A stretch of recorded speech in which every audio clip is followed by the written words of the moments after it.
Hey guys, tonight we trudge through the quiet aftermath of history's deadliest pandemic, stepping carefully around mass graves and abandoned villages to discover what happened when the Black Death finally loosened its grip on medieval Europe. You're standing in the spring of 1353, the air still thick with the memory of death, and everywhere you look, the world has changed in ways nobody could have predicted. The crops are growing wild because there's nobody left to harvest them. The church bells have stopped tolling for the dead because the bell ringers themselves are gone. And you, assuming you somehow survived the bubonic plague, the pneumonic variant, and probably 3 separate waves of infection, are now living in what might be the strangest economic and social experiment in human history. You probably wouldn't have survived this, statistically speaking, but let's pretend you're one of the lucky ones. So, before you get comfortable, take a moment to like the video and subscribe, but only if you genuinely enjoy what I do here. Drop a comment telling me where you're listening from and what time it is where you are. I love seeing how this community stretches across time zones, from someone drifting off in Tokyo to another listener settling into a rainy London evening. Now, dim the lights, maybe turn on a fan for that soft background hum, and let's ease into tonight's journey together.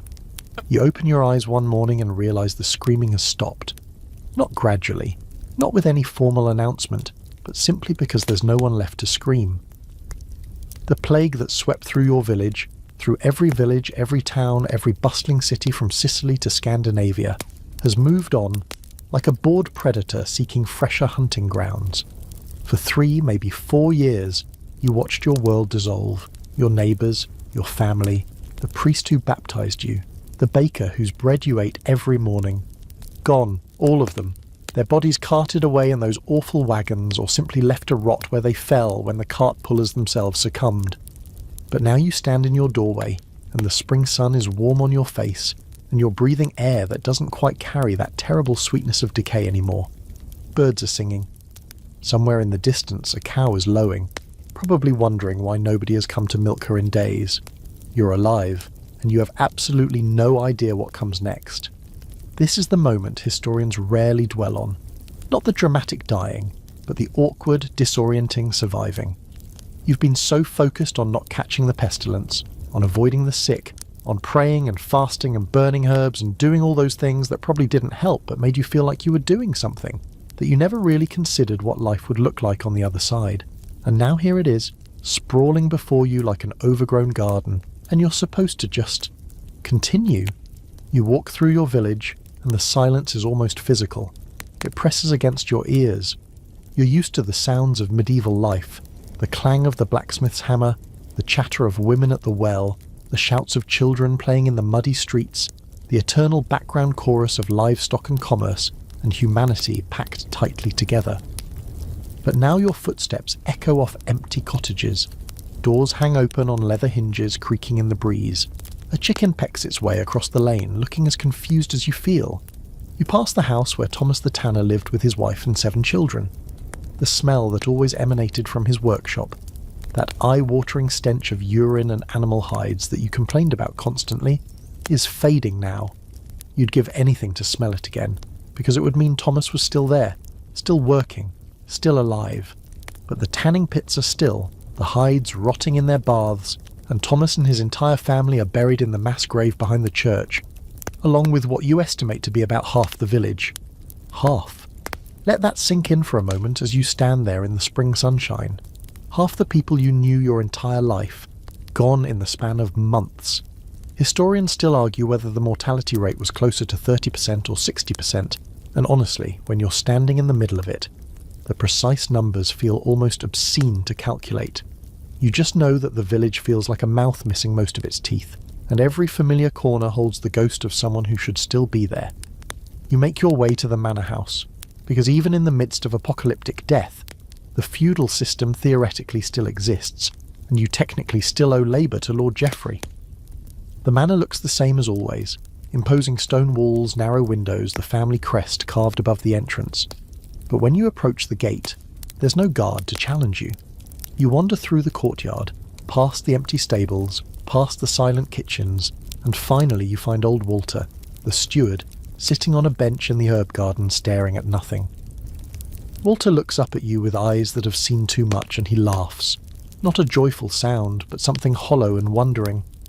"You're alive," he says, as if confirming a miracle. "I'm alive," you agree, because what else is there to say?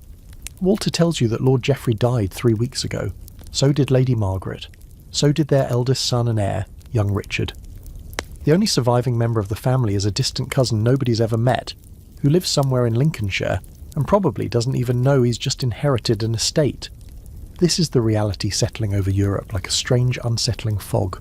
The plague has receded. Not vanished entirely, mind you, because it will return in waves over the coming decades, a recurring nightmare that never quite lets go.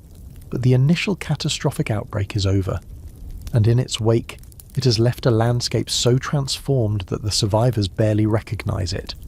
The old certainties have crumbled along with the old population. The church promised that faith would protect the righteous, but the righteous died alongside the sinners. The nobles promised order and protection in exchange for labour and loyalty, but they died in their manor houses while peasants died in their hovels, the plague caring nothing for bloodlines or titles. You find yourself in an economic situation that would make modern labour economists weep with fascination. Before the plague, land was the scarce resource, and labour was abundant. Lords could demand whatever they wanted from their peasants because there were always more peasants. Desperate, hungry peasants who would work for subsistence wages just to survive. But now you walk past empty fields that stretch to the horizon, good fertile fields with nobody to plough them. You pass workshops with looms and forges and tools, all sitting idle because their masters are dead and buried. And slowly, tentatively, something dawns on you that would have been unthinkable just a few years ago. They need you now. The lords who survived, the merchants who made it through, the remaining landowners desperate to work their estates. They need hands to hold the plough, backs to carry the loads, bodies to fill the empty positions that death has created. And there simply aren't enough of you to go around. This is where it gets interesting, historically speaking, because medieval peasants weren't stupid. They could count empty houses as well as anyone. They could see the desperation in their lord's eyes when he came around asking, not demanding, whether anyone might be willing to help with the spring planting. And for the first time in generations, maybe for the first time ever, ordinary working people began to understand that they had something that the powerful wanted, and that gave them a kind of leverage their grandparents couldn't have imagined. You hear the stories trickling in from other villages, carried by the few travellers brave enough to move through the post-plague landscape. In a town 2 days' walk from here, a group of peasants simply refused to work their lord's fields until he agreed to pay them actual wages. Coins, real money, not just permission to farm their own tiny strips of land. And the lord, after sputtering with outrage for a few days, actually paid. What else could he do? The crops wouldn't plant themselves, and the alternative was watching his estate crumble into bankruptcy. In another village, the local miller died, leaving behind a perfectly good mill and no heir to run it. A peasant named Robert, who had always been handy with mechanisms and had once dreamed of being more than a serf, simply walked in and took over the operation. When someone questioned his right to do so, Robert reportedly shrugged and said, "The grain won't grind itself, and I'm the only one left who knows how." And just like that, Robert became a miller, a skilled tradesman, a man of property, a person whose children would grow up in circumstances unimaginably better than his own childhood. This is the eerie silence breaking, you see. Not with a triumphant fanfare or a royal proclamation, but with 1,000 small negotiations, 1,000,000 tiny shifts in the balance of power. The plague didn't just kill people, it killed a system. It killed the comfortable assumption that there would always be more labourers than labour needed, that the powerful could take peasant compliance for granted, that the social order was as fixed and eternal as the stars in the sky. When the silence finally broke, what emerged was something new, something unstable, something that would reshape European society for centuries to come. You stand in the herb garden with old Walter, watching the sun move slowly across the sky, and you realise that you're going to have to make some decisions about your own future. The old rules are crumbling, the old certainties are dead. You're alive against all odds, and the world is waiting to see what you'll do with this strange gift of survival. And honestly, that's a pretty good place to be, all things considered. Terrifying, yes. Uncertain, absolutely. But alive, and full of possibilities that your ancestors could never have dreamed of. The Black Death has ended, at least for now, and everything is about to change. You find yourself, in the weeks and months that follow, becoming something you never expected to be. A counter of the dead. Not officially, of course. There's no formal census bureau in medieval Europe, no government agency tasked with tracking population statistics. But someone has to figure out who's left, and in your village, that someone turns out to be you. Mostly because you can read a little and you survived, which puts you in a vanishingly small category of useful people. The local priest, not Father Bernard, who died in the second wave, but a replacement hastily sent from the diocese, a nervous young man who keeps blessing everything in sight, asks you to help him update the parish records. These records, kept in a heavy leather-bound book that smells of dust and incense, theoretically list every soul in the village. Births, marriages, deaths, baptisms, the whole cycle of human existence scratched out in Latin by generations of clergy.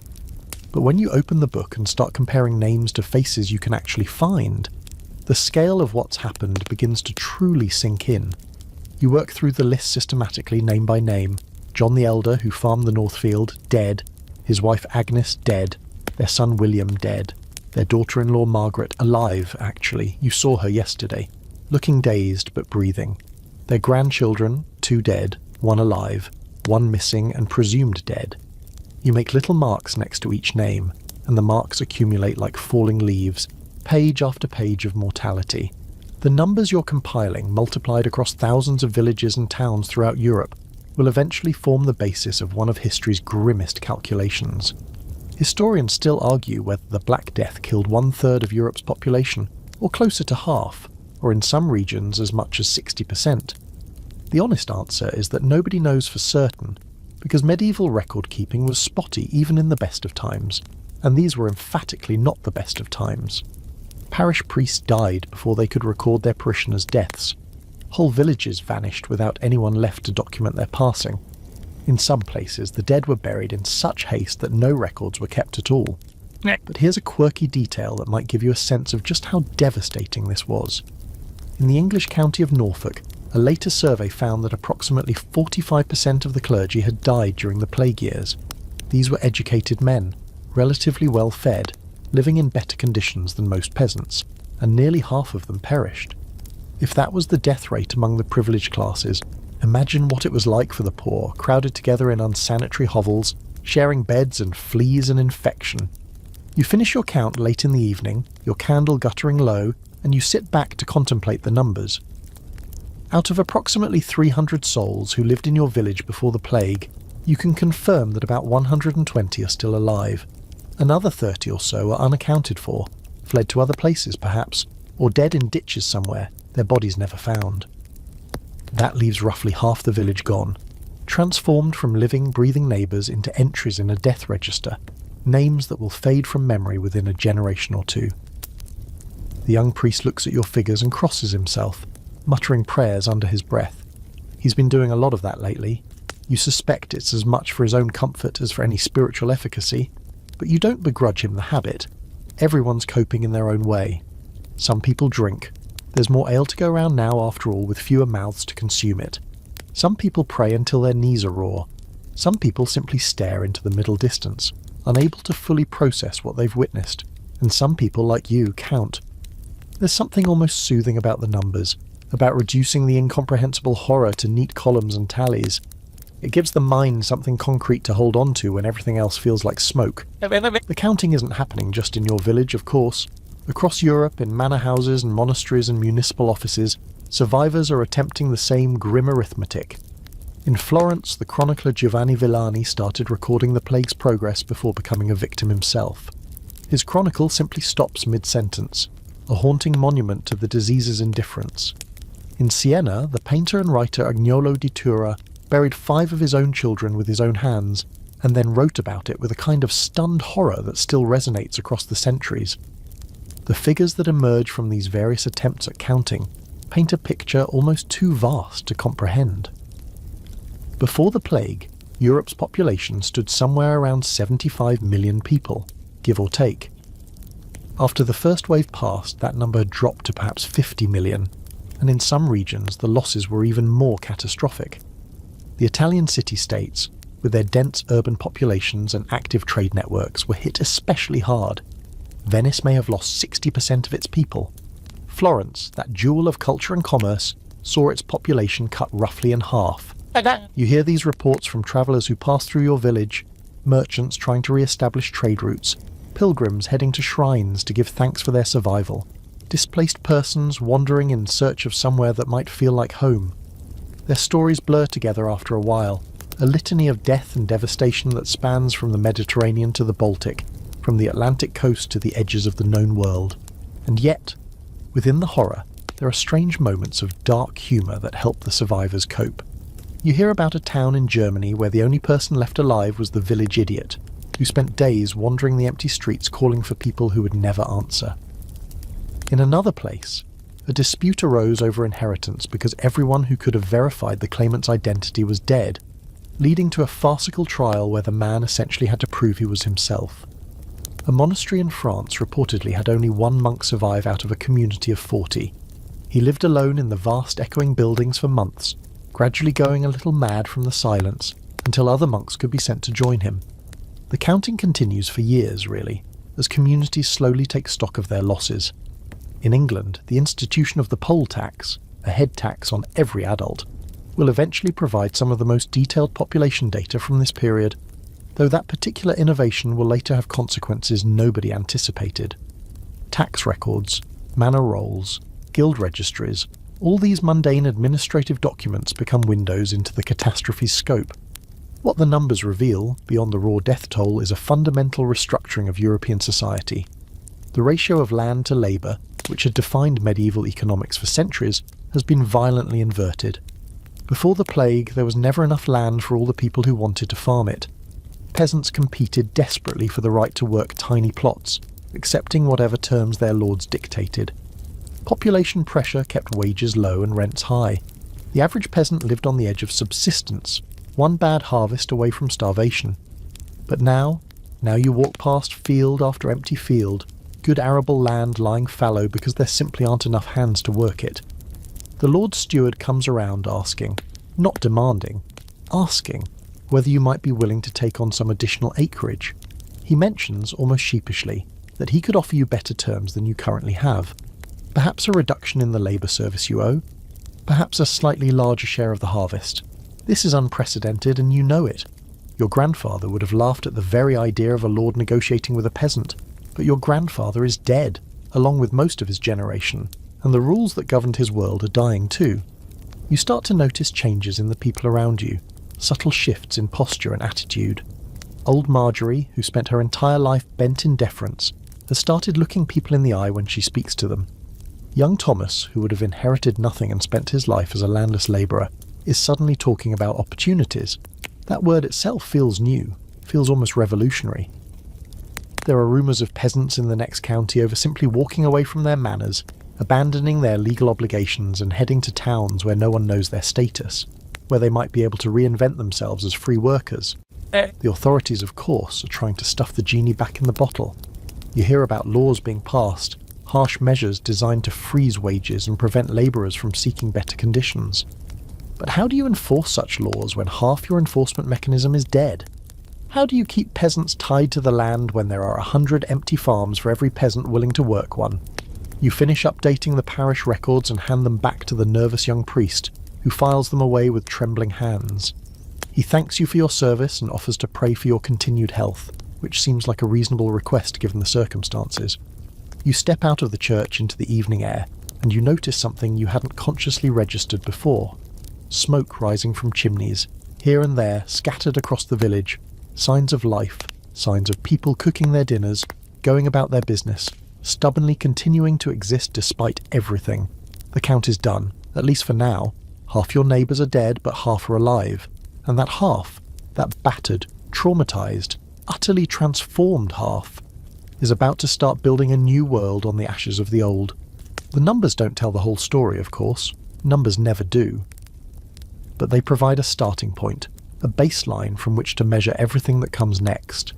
And what comes next, you're starting to realise, is going to be very interesting indeed. The spring twilight settles over your village like a soft blanket, and somewhere in the distance a dog is barking, probably at nothing, the way dogs do, but the sound is strangely comforting. It's a sound of normalcy, of ordinary life, of a world that keeps turning despite everything. You head home, your mind full of numbers and names and the strange arithmetic of survival, and you wonder what tomorrow will bring. The change comes to your doorstep on a Tuesday morning, in the form of a man you don't recognise wearing clothes slightly too fine for a common labourer. He introduces himself as a steward from an estate 3 villages over, and he has a proposition for you. His lord, it seems, has lost most of his workforce to the pestilence, and the spring planting is dangerously behind schedule.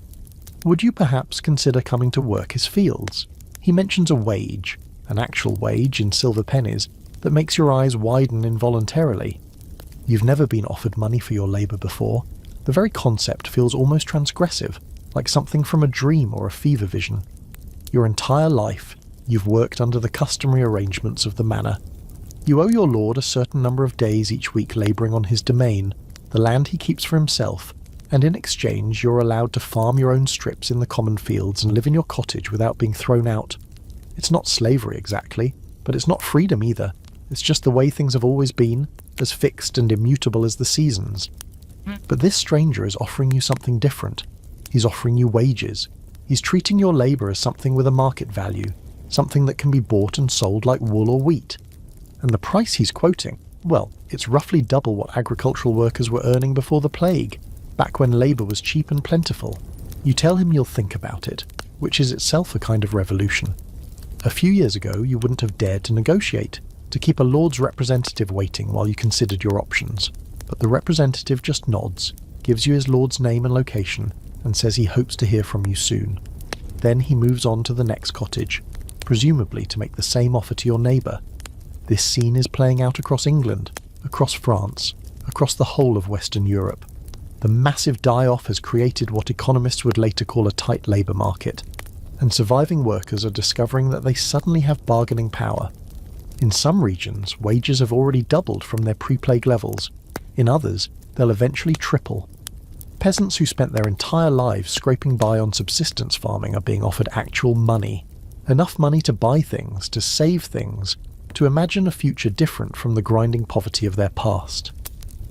The psychological impact of this shift is almost impossible to overstate.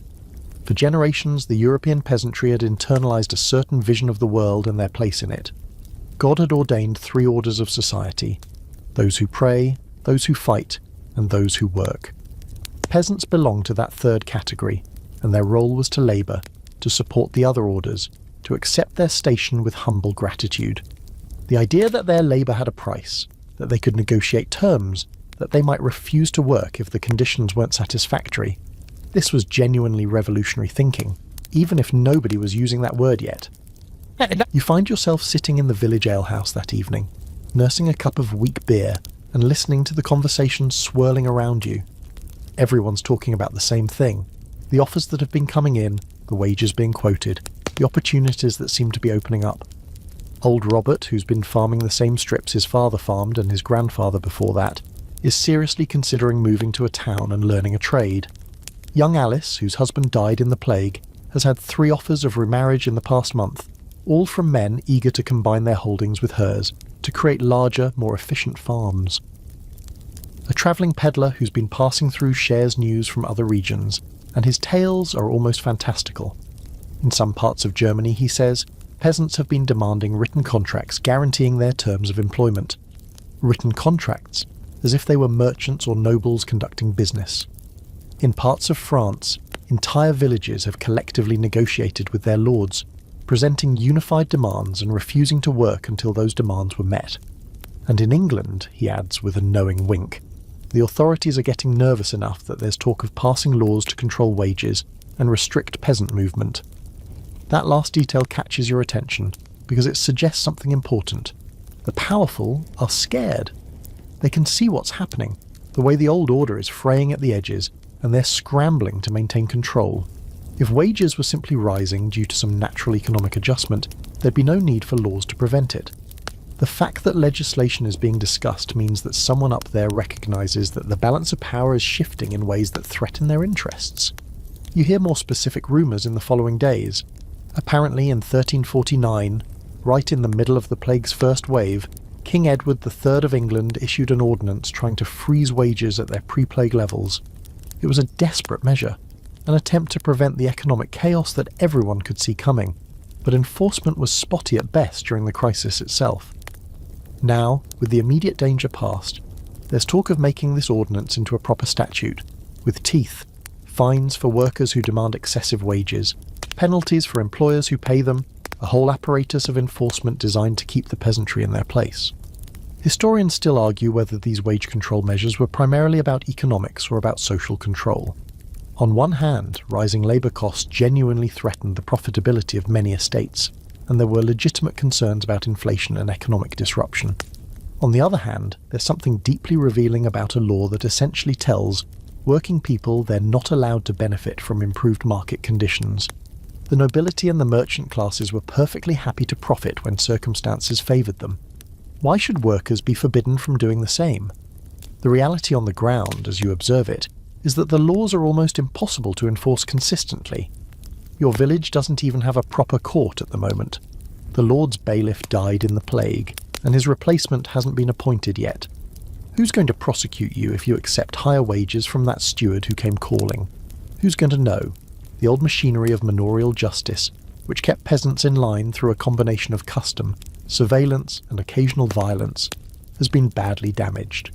Too many of the overseers are dead. Too many of the records have been lost or abandoned. And so a shadow economy begins to emerge, a network of informal arrangements and under-the-table deals that exist in the gaps between law and reality. You hear about peasants who've negotiated secret wage agreements with employers desperate enough to pay above the legal maximum. You hear about workers who've simply left their manors, walking away from their legal obligations and disappearing into the anonymity of the towns. You hear about lords who've given up trying to enforce the old customs and have started offering competitive terms just to keep their estates functional. The black market in labour becomes, in its own quiet way, one of the most subversive forces in post-plague Europe. It's not organised, not revolutionary in any conscious sense. It's just thousands upon thousands of individual negotiations, each one a tiny rebellion against the established order.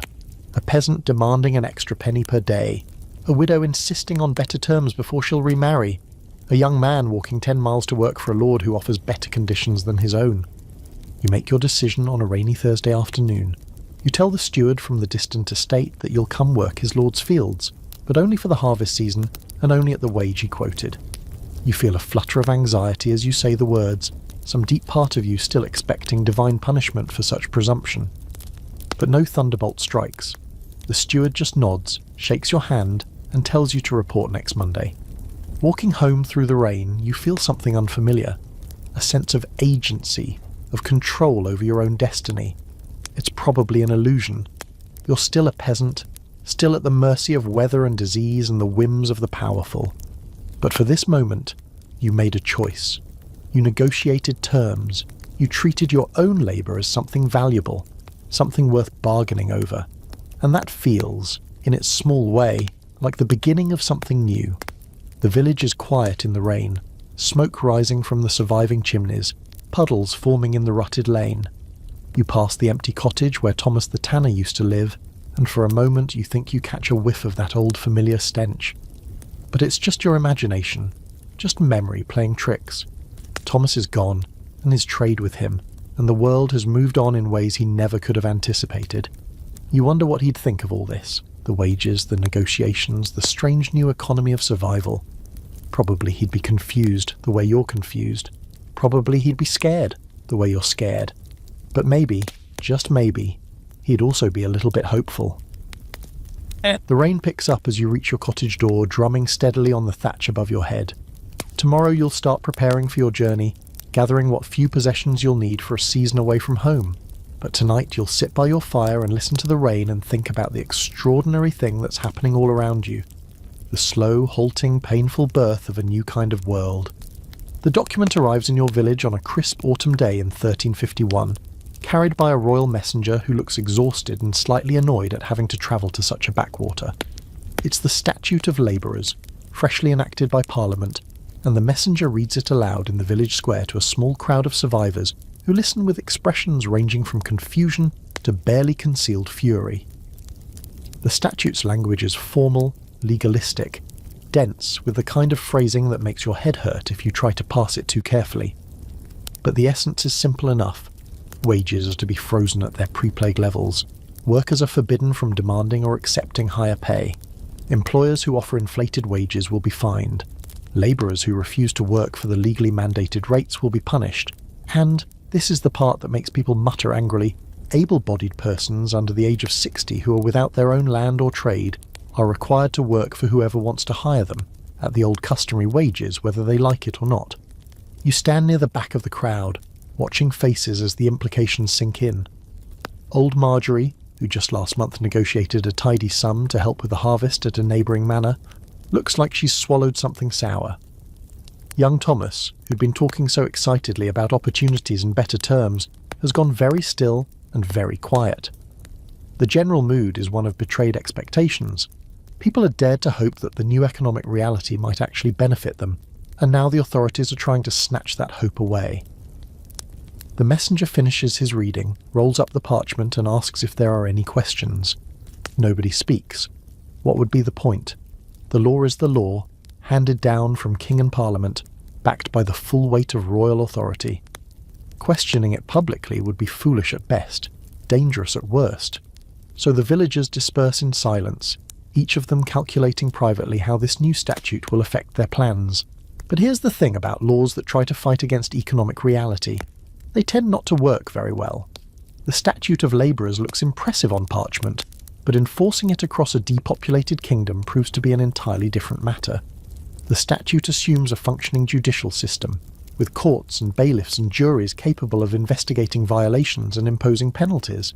It assumes that employers will report workers who demand excessive wages, and that workers will report employers who offer them. It assumes, in short, a level of social cohesion and institutional capacity that the plague has severely damaged.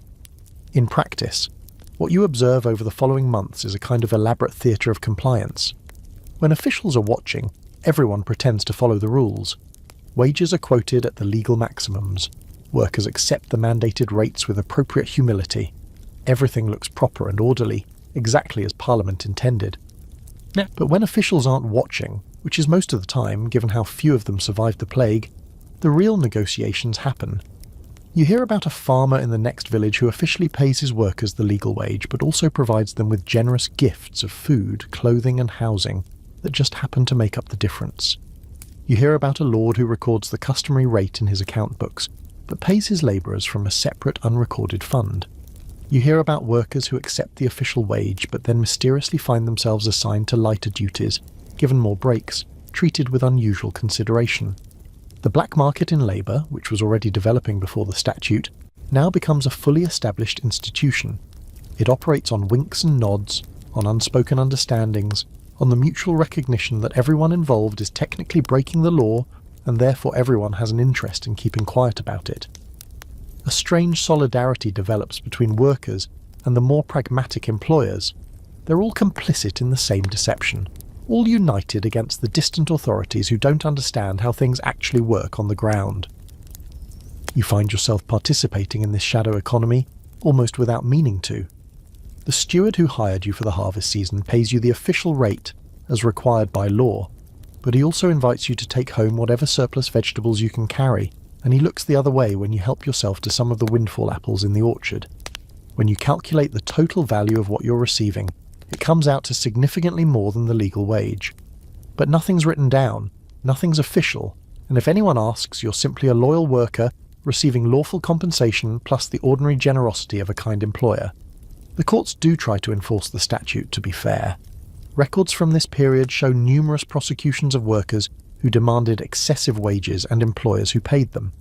Fines were levied, examples were made, royal justices travelled the countryside hearing cases and delivering stern lectures about the importance of maintaining social order. Historians still argue whether these enforcement efforts were genuinely intended to control wages or whether they were primarily a source of revenue for a crown badly in need of funds.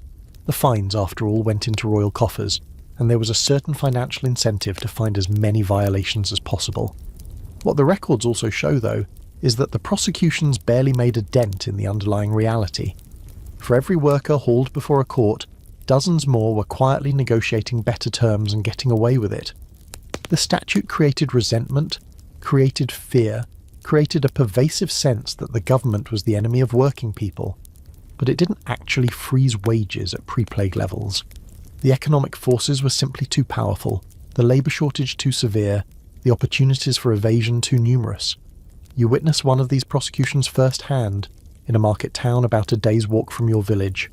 A labourer named Richard has been accused of demanding 6 pence per day for harvest work when the legal maximum is 3 pence. The evidence against him is the testimony of a farmer who apparently got into an argument with Richard and decided to report him out of spite. Richard stands before the travelling justice, a pinch-faced man in expensive robes, and listens as his crime is read out.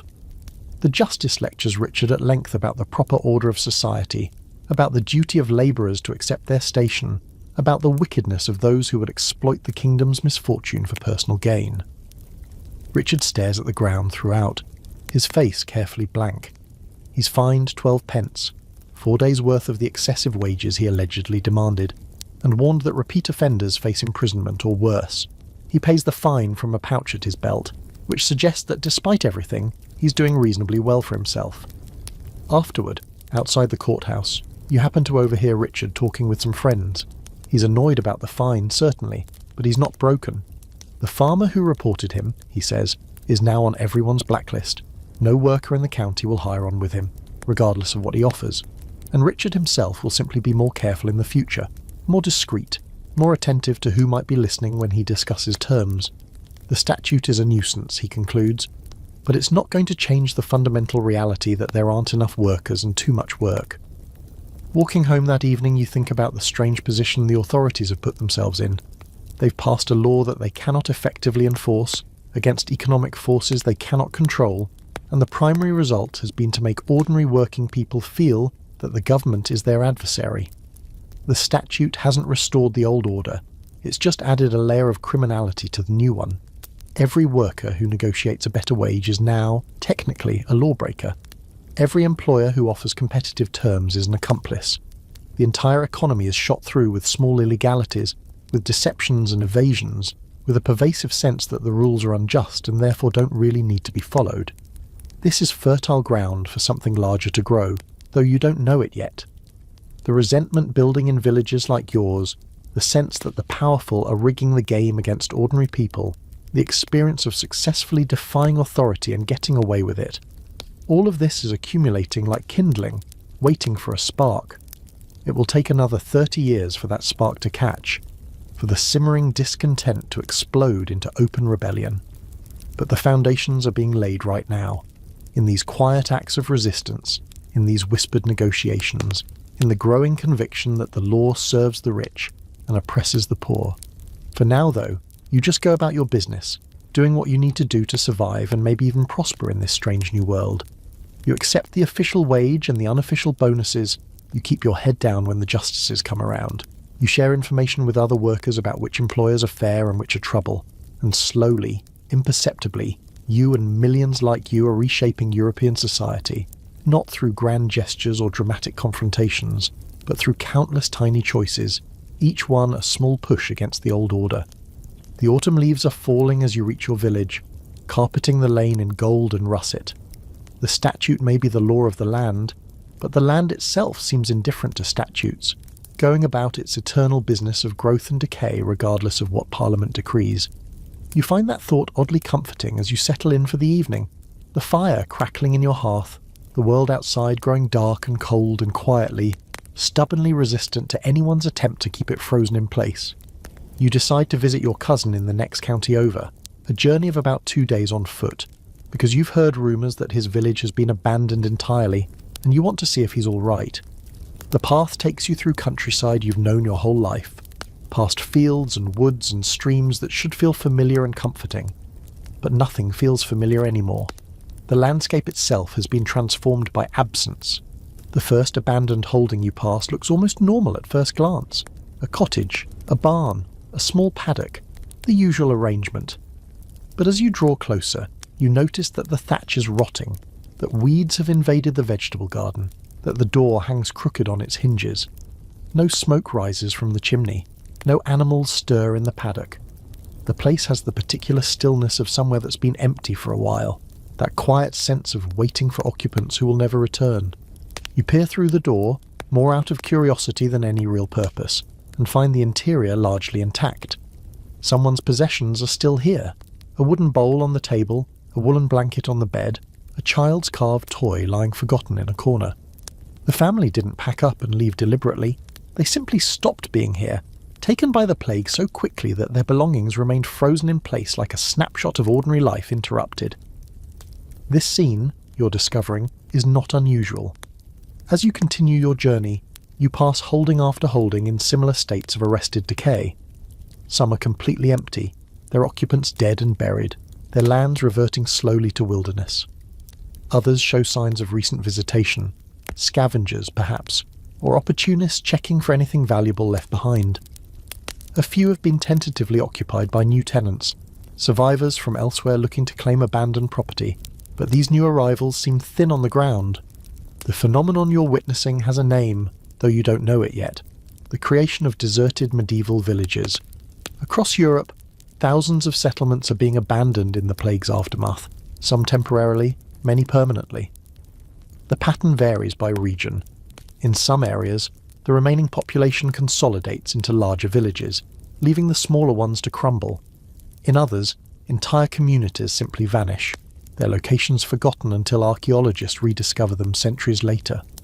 In England alone, historians estimate that somewhere between 1,000 and 3,000 villages were abandoned during and after the Black Death. Some of these were already struggling before the plague, marginal settlements on poor land that were only viable when population pressure was high. Others were perfectly functional communities that just happened to be hit especially hard by the disease, losing so many people that the survivors couldn't maintain the essential functions of village life. You reach your cousin's village by late afternoon of the second day, and your heart sinks as you approach. The church tower is visible from a distance, still standing, but the village clustered around it looks wrong somehow. Too quiet, too still. No dogs barking, no children playing, no sounds of daily life. You walk through what was once the main street and count the houses, perhaps 30 of them originally, now mostly empty. A handful show signs of occupation, thin trails of smoke, laundry hanging out to dry, the occasional face peering nervously from a window. But the overall impression is of a community that has collapsed below the threshold of viability. Your cousin, thank God, is among the survivors. You find him in his cottage, thinner than you remember, with a haunted look in his eyes that you're starting to recognise as the universal expression of plague survivors. He's glad to see you, genuinely glad, and he insists on sharing what little food he has while he tells you what happened. The plague hit this village harder than yours, he says. At the worst of it, they were burying a dozen people a day, digging mass graves because there wasn't time or strength for individual burials. The priest died early, which meant the later victims went to their graves without last rites, a source of tremendous spiritual anxiety for the survivors, who worry about the fate of all those unshriven souls. By the time the dying stopped, nearly 2/3 of the village was gone, and then came the exodus. Those who could leave, did. The young and mobile headed for towns, looking for opportunities in the skilled trades. Families with connections elsewhere went to stay with relatives, hoping to return eventually, but often never doing so. A few enterprising souls claimed abandoned holdings in better locations, consolidating their resources and moving on. What remains is a rump population of the old, the sick, the stubborn, and those with nowhere else to go. Your cousin isn't sure how long the village can survive in this diminished state. The lord of the manor, a minor nobleman who lived in a larger town some distance away, has shown no interest in the property since the plague. His steward died, his bailiff died, and apparently no replacements have been sent. The remaining tenants are in a strange legal limbo, technically bound to the land but effectively unsupervised, free to do as they please but lacking the resources to do much of anything. This is happening all over, your cousin says. Villages shrinking, merging, disappearing entirely. The landscape itself is being reorganised as survivors migrate toward better opportunities, leaving behind the marginal lands and struggling settlements that were only viable when there were too many people and not enough arable soil. It's a massive, uncoordinated resettlement, driven not by planning or policy, but by millions of individual decisions about where to live and how to survive. The ecological effects are already visible. You walk through forests that seem denser than you remember, woods that are reclaiming fields abandoned by farmers who are no longer there to work them. In some places you saw what were clearly once cultivated lands now reverting to scrub and woodland, the orderly strips of the common fields blurring back into wilderness. Nature, it turns out, doesn't wait for human permission to reassert itself. Historians still argue about the long-term environmental impact of the Black Death. Some contend that the massive reforestation of abandoned farmland actually caused a measurable drop in atmospheric carbon dioxide, enough to contribute to the period of global cooling known as the Little Ice Age. Others are sceptical of this claim, pointing to the difficulty of quantifying such effects with medieval evidence. But there's no question that the landscape of Europe was physically transformed by the plague's demographic catastrophe, that the neat patchwork of fields and villages gave way, in many places, to something wilder and less controlled. You spend the night at your cousin's cottage, sleeping uneasily on a straw pallet, dreaming of empty houses and overgrown gardens. In the morning, you help him with some repairs he's been putting off. The thatch needs attention, the fence around his small garden is falling down, the kind of maintenance that's difficult for one person to manage alone. The work feels good, feels normal, a brief return to the rhythms of ordinary life. Before you leave, your cousin walks you to the edge of the village and points toward the horizon. There used to be 3 other villages visible from this spot, he says. Now there's one, and even that one looks diminished. The others are ghost villages, empty shells, their inhabitants dead or scattered. Some of the buildings are still standing, he adds, and occasionally scavengers come through looking for useful materials, good timbers, iron fittings, anything that can be salvaged and reused elsewhere. You embrace your cousin and promise to visit again, though you both know how difficult travel remains and how uncertain everything is. Walking back through the depopulated countryside, you find yourself noticing the empty spaces more acutely than before. That stand of young trees. Was that once a field? That depression in the ground? Could that be the remains of a cottage foundation? The evidence of absence is everywhere, if you know how to look for it. Centuries from now, archaeologists will map these abandoned settlements using aerial photography and ground-penetrating radar, documenting the phantom outlines of villages that vanished in the plague years. They'll find the post holes of vanished buildings, the boundaries of forgotten fields, the traces of lives lived and lost in that terrible mid-14th century. The ghosts of these places will linger in the landscape long after everyone who remembers them is gone. For now, though, you just walk, putting one foot in front of the other on the rutted track, heading back toward your own village and your own life. The sun is warm on your face despite the autumn chill, and somewhere a bird is singing and the world goes on, diminished but not destroyed, emptier but not empty. You're alive, and your cousin is alive, and that will have to be enough for today. You notice it first in the church, on a Sunday morning when the reduced congregation gathers for Mass. The new priest, the nervous young one who replaced Father Bernard, is preaching about God's judgment, about the plague as divine punishment for humanity's sins, about the need for repentance and renewed faith. It's the same sermon you've heard 100 times before, the same theological framework that's supposed to make sense of catastrophe, but something has changed in how people are receiving it. Old Marjorie, who used to weep during sermons about hellfire and damnation, sits with her arms crossed and a sceptical expression on her face. Young Thomas, who once listened with rapt attention to every word from the pulpit, is visibly fidgeting, glancing toward the door as if calculating how soon he can leave.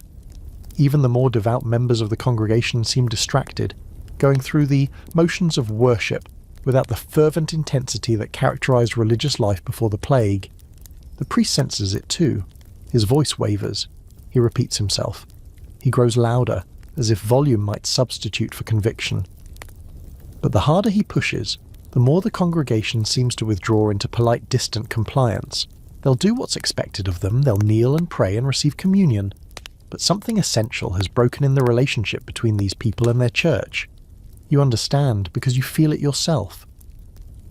The theological explanation for the plague made a kind of sense in the abstract. God punishes sin, humanity is sinful, therefore humanity suffers. Simple enough. But you watch the plague kill good people and bad people with perfect indifference. You saw the most devout parishioners die in agony while notorious sinners recovered. You witnessed the priest, Father Bernard, a genuinely holy man by all accounts, succumb to the same disease that spared the village drunk. Whatever pattern of divine justice was supposed to be operating, you couldn't detect it. And you weren't alone in noticing.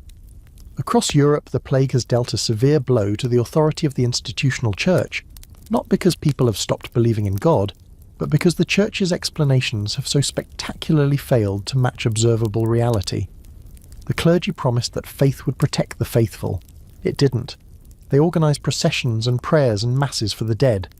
The dying continued. They assured people that the righteous had nothing to fear. The righteous died in droves. The numbers are devastating.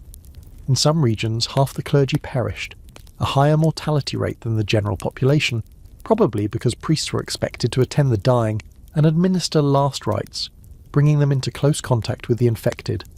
Monasteries were hit especially hard, their communal living conditions perfect for spreading disease. Entire religious communities were wiped out, their accumulated wisdom and spiritual authority dying with them. And the replacements, when they came, were often inadequate. There simply weren't enough trained clergy to fill all the vacant positions, so the church relaxed its standards, ordaining men who would never have qualified before the plague. Your new priest is one of these emergency ordinations, barely educated, uncertain of doctrine, visibly uncomfortable with the weight of responsibility placed on his young shoulders. He does his best, but his best is a pale shadow of what Father Bernard offered. You hear stories from travellers about even worse situations elsewhere. Villages where the priest fled and never returned, leaving the community without anyone to perform the sacraments. Towns where the only available clergyman was a notorious drunk or a man of questionable character, appointed because he was literally the only candidate. Monasteries where discipline has collapsed, where the surviving monks have abandoned their vows and live like laymen, accumulating personal property and even taking wives. The church hierarchy naturally is concerned about this erosion of its authority. Bishops issue stern pronouncements about clerical standards. The Pope, safe in Avignon, having survived the plague in relative comfort, sends letters urging the faithful to remain steadfast. Reformers within the church push for renewed emphasis on education and discipline. But these efforts feel distant and abstract to people like you, who are dealing with the immediate reality of a religious institution that has manifestly failed to protect them. What rises in place of unquestioning faith is something more complicated, a kind of skeptical spirituality, still Christian in its basic framework but newly questioning of institutional authority. You still believe in God, still pray, still observe the major feasts and fasts, but you're more inclined now to trust your own spiritual intuitions, to seek a direct relationship with the divine rather than relying entirely on clerical intermediaries. The priest can perform the sacraments, can offer guidance, but he's no longer the unassailable authority he once seemed. This shift manifests in different ways for different people. Some turn to more intense personal devotion, spending hours in private prayer, acquiring devotional images and texts to create small domestic shrines. Others drift toward mysticism, seeking direct experience of God through contemplation and spiritual exercises. Still others become drawn to reformist movements that question the wealth and worldliness of the institutional church, calling for a return to apostolic simplicity. And some, more than the authorities would like to admit, simply lose faith altogether. Not publicly, not dramatically, but in the quiet privacy of their hearts, they stop believing that the universe is governed by a just and loving God. The plague has shown them a world of random suffering, of meaningless death, of chaos and cruelty that resists any theological explanation. They go through the motions because social conformity requires it, but inwardly they have become skeptics, agnostics, perhaps even atheists in an age that has no vocabulary for such positions. Historians still argue about the long-term religious impact of the Black Death. Some see it as a crucial step toward the Reformation, which will fracture Western Christianity a century and a half later. Others emphasize the resilience of medieval faith, the way people found new forms of religious expression to cope with the trauma. What seems clear is that the easy, unquestioning acceptance of clerical authority was badly damaged, and something had to grow in its place. You see the alternatives emerging in your own village. A group of women has started meeting weekly to pray together, sharing their own interpretations of scripture without any priest present. A travelling preacher came through last month, denouncing the wealth of bishops and calling for Christians to live as the apostles lived, owning nothing, serving the poor. He drew a larger crowd than Sunday Mass typically attracts, and some of his ideas seem to have taken root. Several families have acquired illustrated prayer books, cheaper now because so many have been left behind by plague victims, and use them for household devotions that supplement rather than replace church attendance. The nervous young priest watches these developments with obvious anxiety. He's not sure what's permitted and what's heretical, what he should encourage and what he should condemn. His training, such as it was, didn't prepare him for a flock that questions rather than accepts, that seeks rather than simply receives. He muddles through as best he can, delivering his sermons to an increasingly distant congregation, performing the sacraments for people who receive them with less awe than before. Walking home from church on that Sunday morning, you find yourself thinking about Father Bernard. He was a good man, a wise man, a man whose faith seemed genuine and whose care for his parishioners was evident in everything he did. You trusted him in a way you don't quite trust his replacement. But even Father Bernard couldn't explain why the plague killed who it killed. Even he, in the end, was just a man trying to make sense of something senseless. Perhaps that's the lesson, if there is one. The Church is made of men, fallible men, and their authority ultimately rests on the trust of the people they serve. When that trust is broken, when the explanations fail and the promises prove empty, something fundamental shifts in the relationship.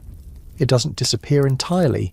Religion is too deeply woven into the fabric of medieval life for that. But it changes, becomes more personal and more contested, less a matter of hierarchical decree and more a negotiation between individuals and their God. The sun is breaking through the clouds as you reach your cottage, casting long shadows across the lane. You pause for a moment to feel its warmth on your face, this simple physical pleasure that requires no theological justification. Then you go inside to prepare your midday meal, leaving questions of faith and doubt for another day. There's bread to eat and work to do, and the practical demands of survival, as always, take precedence over abstract contemplation. The procession comes through your village on a grey afternoon in early spring, and you step outside to watch along with everyone else, drawn by the strange sounds echoing down the lane. What you see makes you take an involuntary step backward, pressing yourself against the wall of your cottage as if mere distance could protect you from whatever this is. There are perhaps 30 of them, men and women both, stripped to the waist despite the chill, their backs crisscrossed with wounds both fresh and healing. They walk in a shuffling column, chanting in Latin, and at regular intervals they stop, fall to their knees, and begin to beat themselves with leather whips studded with metal points. The whips rise and fall in rhythm, blood spattering on the muddy ground, and the penitents cry out, whether in pain or ecstasy you genuinely cannot tell. These are the flagellants, and they represent one of the stranger responses to the plague's trauma. The movement emerged in Germany during the height of the epidemic, born from a conviction that the Black Death was God's punishment for human sin, and that only extreme penance could avert further divine wrath. Groups of devotees banded together, took vows to whip themselves publicly for 33 1/3 days, one day for each year of Christ's life, and travelled from town to town performing their bloody rituals. You've heard about them, of course. Everyone has heard about them, but hearing is one thing, witnessing is quite another. The reality of it, the raw wounds, the ecstatic faces, the strange mixture of horror and devotion, is more unsettling than any second-hand description could convey. You find yourself simultaneously repulsed and fascinated, unable to look away even as your stomach turns. The leader of the procession, a gaunt man with eyes that seem to look through you rather than at you, pauses near the village well and begins to preach. His voice is hoarse but carrying, and he speaks of the world's corruption, of the church's failure, of the need for true Christians to take salvation into their own hands. The clergy, he says, have proven themselves unworthy guides. Their prayers didn't stop the plague. Their sacraments didn't protect the faithful. Only direct physical penance can appease God's anger and prevent further catastrophe. The nervous young priest has emerged from the church and he watches the proceedings with an expression of pure panic. He knows he should probably intervene. The flagellants have been officially condemned by Pope Clement VI, their movement declared heretical, but he also knows he's badly outnumbered and the mood of the crowd is uncertain. Several villagers are listening to the preacher with apparent interest, nodding along with his denunciations of clerical corruption. The theology of the flagellants is a confused mixture of orthodox penitential practices and dangerous innovations. Self-mortification has a long history in Christian tradition. Monks and mystics have practiced various forms of physical discipline for centuries, But the flagellants have taken it to extremes, organised it into a mass movement, and most troublingly, begun to suggest that their rituals can substitute for the sacraments of the Church. Some flagellant groups claim that their blood, shed in imitation of Christ's suffering, has redemptive power, that participants can be cleansed of sin without confession, absolution, or priestly mediation. This is heresy, straightforwardly, and the Church's response has been swift and harsh in areas where its authority remains strong. In some regions, flagellants have been arrested, tried, and executed. In others, they've been forcibly dispersed, their leaders imprisoned. But enforcement is patchy, and in the chaos of the post-plague world, the movement has found room to flourish. Historians still argue about the total number of participants, but estimates suggest that tens of thousands of Europeans joined flagellant processions at the movement's height. What draws people to such extremity? You study the faces of the penitents kneeling in your village lane, whips raised, blood running down their backs, and you try to understand. Some of them look genuinely transported, lost in a kind of religious ecstasy that transcends physical pain. Others look grimly determined, as if performing a necessary duty regardless of personal suffering. A few, and this is perhaps most disturbing, look almost relieved, as if the external pain is somehow easier to bear than the internal anguish of grief and survivor's guilt. The psychological aftermath of the plague is something no one quite knows how to address. You've all witnessed horrors, lost people you loved, lived through experiences that would have been unimaginable just a few years ago. The normal mechanisms of processing grief, funerals, mourning periods, community support, were overwhelmed by the sheer scale of death. Many people never got to properly say goodbye to their loved ones, never got to perform the rituals that bring closure. The trauma sits inside them, unprocessed, looking for an outlet. The flagellants offer one such outlet. The physical pain provides a focus for emotional suffering, a way of externalizing and expressing what might otherwise remain locked inside. The public performance creates a community of shared experience, a sense that others understand what you're going through, and the religious framework provides meaning. The suffering isn't random or pointless. It's a sacrifice, an offering, a participation in Christ's redemptive work. There's a quirky detail about flagellant groups that might surprise you. They were often highly organised, with elaborate rules and rituals governing every aspect of their processions. Members took oaths of obedience to their leaders. They were forbidden from speaking to outsiders without permission. They had specific chants for specific occasions, prescribed movements and gestures, a whole liturgy of suffering that gave structure to what might otherwise be mere chaos. In some ways, they resembled religious orders more than spontaneous movements, disciplined, hierarchical, bound by shared commitments. The procession in your village doesn't stay long. After perhaps an hour of preaching and self-flagellation, the leader signals for the group to move on. They have a schedule to keep, other villages to visit, a mission that won't wait. As they file out of the lane, still chanting, still bleeding, several villagers fall in behind them. You recognise young William, whose entire family died in the plague, and old Martha, who has spoken of nothing but sin and judgment since she recovered from a mild case of the disease. They're joining, drawn by whatever combination of guilt and grief and spiritual hunger has been building inside them. The priest watches them go with visible relief that the flagellants have departed, and visible anxiety about the parishioners who left with them. He'll have to report this to the bishop, he mutters to himself, though what the bishop will do about it is unclear. The church's enforcement mechanisms are stretched thin, and there are more pressing problems than a handful of peasants seeking extreme forms of penance. But the flagellants aren't the only fringe movement finding eager audiences in the post-plague world. You've heard about wandering preachers who announce that the end times are imminent, that the plague was the first of the apocalyptic plagues described in Revelation, that Christ's return is at hand. Some of these preachers attract followings of hundreds, even thousands, people willing to abandon their homes and lives in anticipation of the second coming. You've heard about mystics who claim direct communication with God, receiving visions and prophecies that bypass the institutional church entirely. Some are women, which is particularly unsettling to the authorities, since female religious authority has always been viewed with suspicion. These visionaries attract devoted followers, people hungry for spiritual certainty in an age when the old certainties have crumbled. You've heard about communities that reject worldly goods entirely, living in voluntary poverty, holding all things in common as the early Christians supposedly did. Some of these groups teeter on the edge of heresy, questioning doctrines that the Church considers settled. Others remain technically orthodox, but still represent a challenge to the comfortable, wealthy, hierarchical institution that medieval Christianity has become. What all these movements share is a sense that the old ways have failed, that the plague has revealed something fundamentally broken in the relationship between humanity and God, and that new approaches are needed. The institutional church, with its rituals and sacraments and hierarchies, didn't protect anyone from the pestilence. Perhaps these movements suggest salvation requires something different, something more personal, more extreme, more direct. The lane is quiet again, the flagellant's gone, the village settling back into its ordinary routines.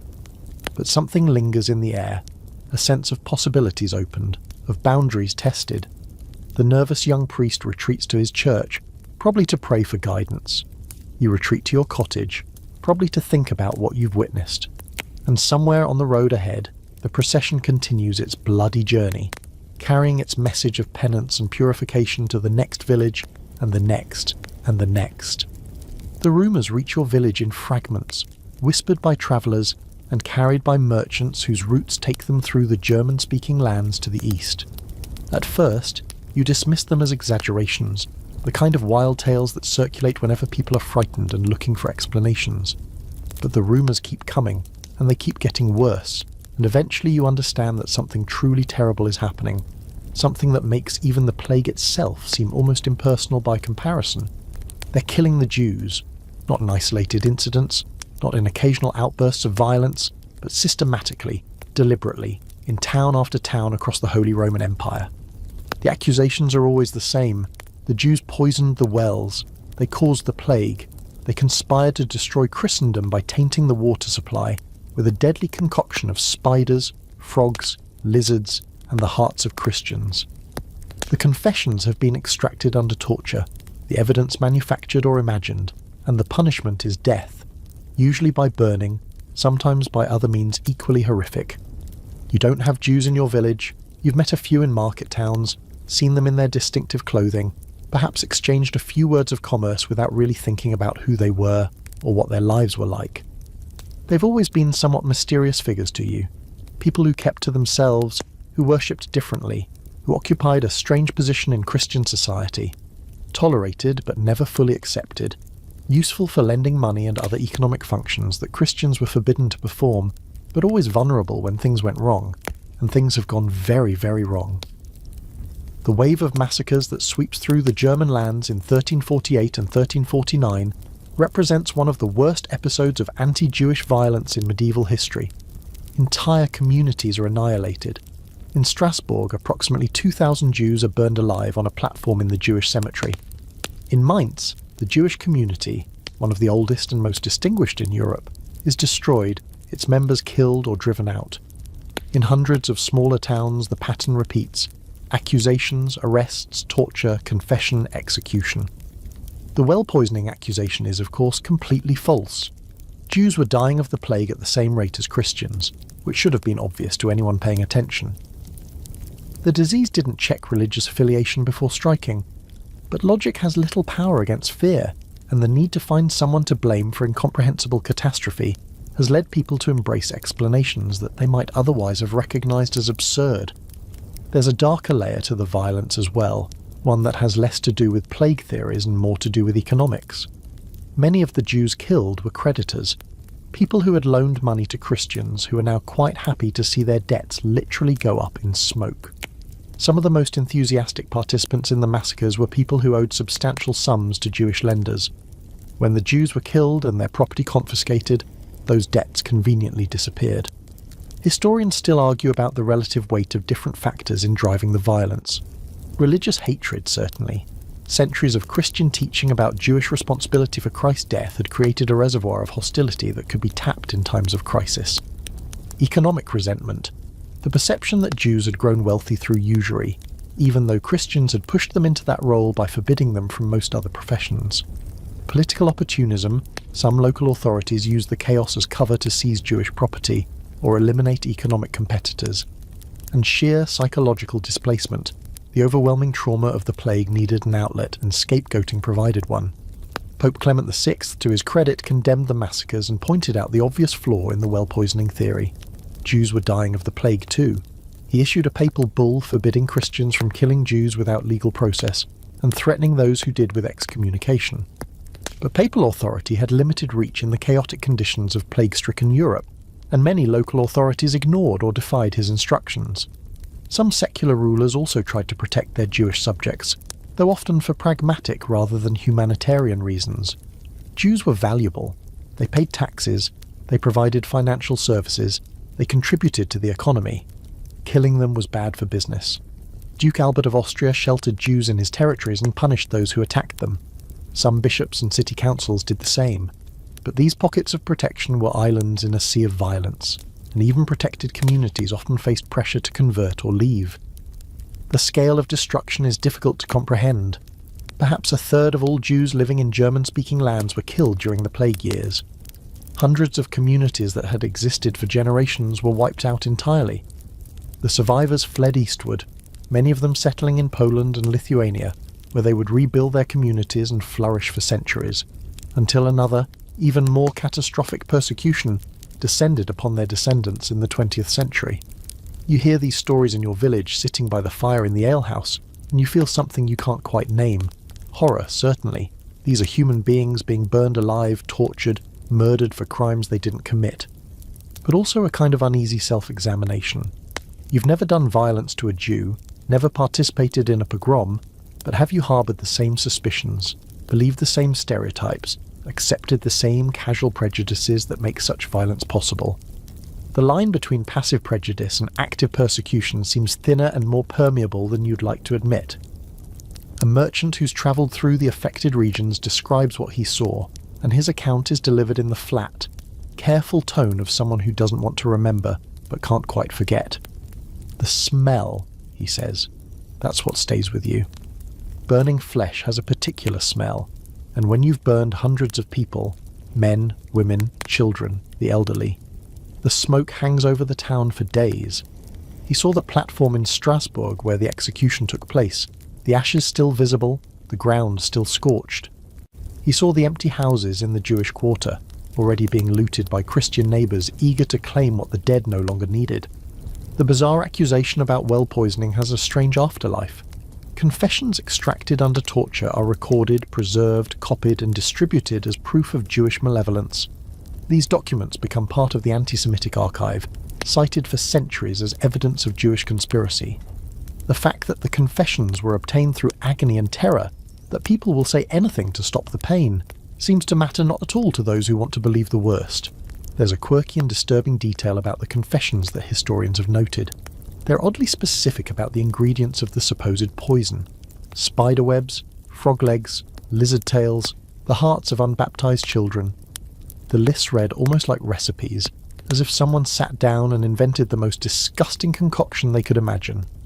Some scholars suggest that the confessors were simply telling their torturers what they wanted to hear, filling in blanks in the accusation with whatever horrifying details seemed likely to satisfy their interrogators. You think about your own limited encounters with Jews, the money changer in the market town who converted your few coins at a fair rate, the old man with the long beard who sold fabric of surprisingly good quality, and you try to reconcile those mundane memories with the monstrous conspiracy you're now supposed to believe in. It doesn't fit. None of it fits. But you're also aware that your skepticism puts you in a minority, that most people seem willing to accept the accusations, that the violence has happened and continues to happen despite papal condemnation and rational objection. The consequences of the massacres will reshape Jewish life in Europe for centuries. The centre of gravity shifts eastward, away from the German lands toward Poland and Lithuania. Jewish communities become more insular, more wary, more conscious of their vulnerability. The memory of 1348 to 1349 becomes part of Jewish collective memory, a reminder that in times of crisis, they will always be at risk. And for Christian Europe, the massacres leave a different kind of legacy. A precedent, a template, a demonstration of how easily scapegoating can escalate into mass murder. The techniques used against Jews during the plague will be refined and repeated in later centuries, applied to other marginalised groups, eventually systematised into something even more horrific than the medieval mobs could have imagined. Night has fallen while you've been listening to these stories, and the fire in the alehouse has burned low. You drain the last of your ale and step out into the dark lane, heading home with a heaviness in your chest that has nothing to do with drink. The stars are bright overhead, indifferent to human cruelty, and somewhere far to the east the ashes of burned communities are being scattered by the wind. You don't know what to do with this knowledge, how to carry it, what it means for your understanding of the world and the people in it. You only know that something has been revealed about the depths to which frightened people can sink, and you're not sure you'll ever see your fellow Christians quite the same way again. The physician arrives in your village on a mule, his saddlebags stuffed with strange implements and stranger medicines, and he sets up shop in a cottage that's been empty since its previous occupant died in the second wave. He's not the kind of doctor you're used to, not a university-trained man who quotes Galen and Hippocrates, but something humbler and more practical, a barber surgeon who's learned his trade through apprenticeship and experience. Still, he's the first medical practitioner you've seen since the plague began, and people are cautiously curious. You watch from a distance as he examines his first patient, old Edmund, whose leg wound has refused to heal properly, despite weeks of prayer and poultices. The physician looks at the wound, smells it, prods it gently with a clean stick, and frowns. Then he does something unexpected. He washes his hands in vinegar before touching the patient directly, and he insists that Edmund's wife boil clean cloths before they are used as bandages. These precautions seem odd to you. What do clean hands and boiled cloths have to do with healing? But the physician explains, patiently, that he's observed something during his years of treating wounds and fevers. Patients whose wounds are kept clean seem to recover more often than those whose wounds are left dirty. Physicians who wash between patients seem to spread less sickness. He can't explain why. He readily admits his ignorance on the theoretical level, but the pattern has been consistent enough that he now follows it as a matter of course. This is medicine in the aftermath of the Black Death. Hesitant, experimental, groping toward insights that won't be properly understood for another 5 centuries. The plague has shattered the confidence of the medical profession such as it was. The university physicians with their elaborate theories, the ones who blamed bad air, planetary alignments, corrupted humours, were proven spectacularly wrong. Their treatments didn't work. Their predictions didn't hold. Their authority, like that of the Church, has been badly damaged by the catastrophe. The traditional medical framework, inherited from ancient Greek and Arabic sources, held that health depended on the balance of 4 humours: blood, phlegm, yellow bile, and black bile. Disease occurred when these humours fell out of balance, and treatment consisted of restoring equilibrium through bloodletting, purging, dietary adjustments, and other interventions designed to remove excess humours or replenish deficient ones. It was an elegant theory, internally consistent and almost entirely useless against the plague. Physicians tried everything. They prescribed theriac, a complex concoction of dozens of ingredients including opium and viper flesh, believed to be a universal antidote. They recommended fleeing infected areas, which actually did work, not because of any medical virtue, but simply because distance reduced exposure.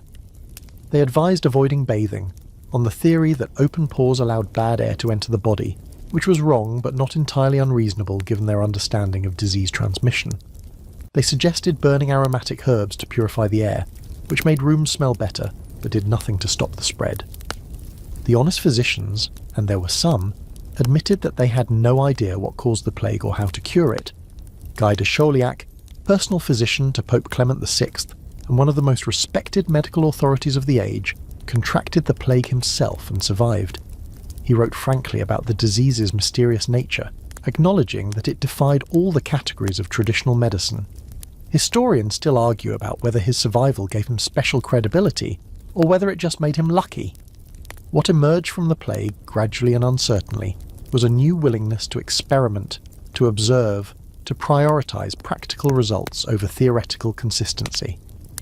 The physician in your village is part of this shift. He doesn't quote Aristotle or debate the finer points of humoral theory. He watches what happens. He keeps mental notes about which treatments seem to help and which don't. He washes his hands in vinegar because he's noticed that it seems to make a difference, even though he can't explain the mechanism. This empirical approach will eventually revolutionise medicine, though the process will take centuries and involve countless dead ends and false starts. For now, it coexists uneasily with the older traditions. University physicians still teach humoral theory, still bleed their patients, still prescribe elaborate herbal compounds based on ancient recipes. But alongside them, a new breed of practitioner is emerging, humbler, more practical, more willing to admit ignorance and try new things. The barber surgeon treats old Edmund's leg wound with a poultice of honey and bread mould, another practice he's observed to be helpful without understanding why. He recommends that Edmund keep the wound clean and dry, change the bandages regularly, and eat nourishing food to build his strength. It's not sophisticated medicine by any standard, but it's attentive and careful, and over the following weeks, Edmund's wound actually begins to heal. There's a quirky detail about post-plague medicine that might interest you. The profession began to keep much better records. Before the Black Death, medical observation was largely anecdotal, passed down through apprenticeship and rarely written down systematically. But the plague's devastation prompted some physicians to start documenting what they saw, the symptoms, the progression, the treatments tried, and their results. These plague treatises, as they came to be called, represent an early form of medical literature focused on observation rather than theory.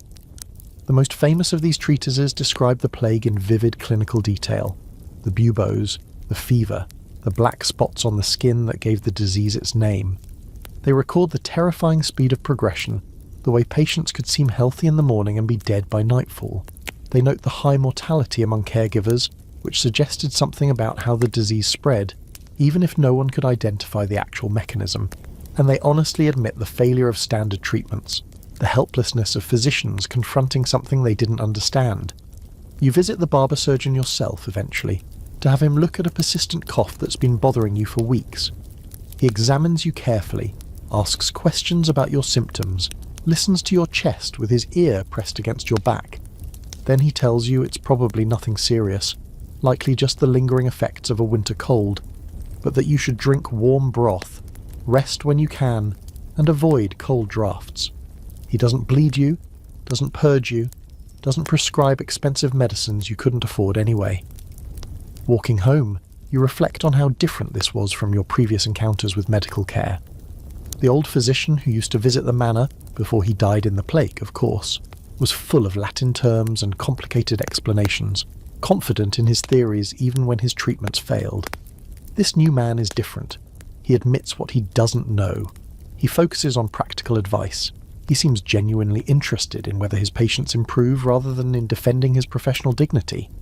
The shift in medical thinking will have implications far beyond disease treatment. The willingness to question received wisdom, to prioritize observation over authority, to admit ignorance and experiment with new approaches. These habits of mind will eventually contribute to what historians call the scientific revolution. It won't happen overnight. There will be centuries of false starts and wrong turns, of charlatans and quacks alongside genuine investigators. But something has changed in the relationship between humans and their understanding of the natural world. The plague has taught a hard lesson. The old authorities, in medicine as in religion, didn't have all the answers. Their theories, however elegant and ancient, couldn't explain the catastrophe or prevent it. If progress is to be made, it will have to come through new methods, through observation, experimentation, willingness to discard ideas that don't match reality. The barber surgeon washing his hands in vinegar doesn't know he's participating in a revolution of human thought. He just knows that it seems to help, and for now, that's enough. The sun is setting as you reach your cottage, painting the sky in shades of orange and pink. Your cough is still there, a faint tickle at the back of your throat, but it doesn't seem worth worrying about. You've survived the plague. You've survived the aftermath. A cough is nothing, a minor annoyance in a world that has shown you what real suffering looks like. You prepare your evening meal, simple fare eaten alone in your quiet cottage, and you think about the strange new world that's taking shape around you.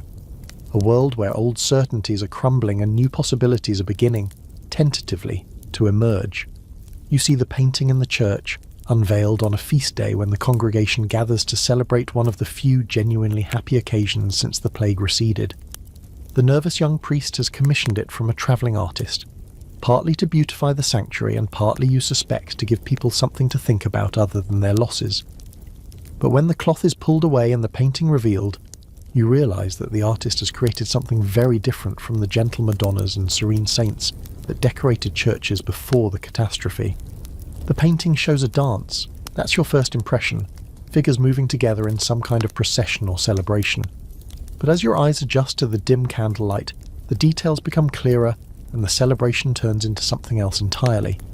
The dancers are paired, a king with a skeleton, a bishop with a skeleton, a merchant with a skeleton, a peasant with a skeleton.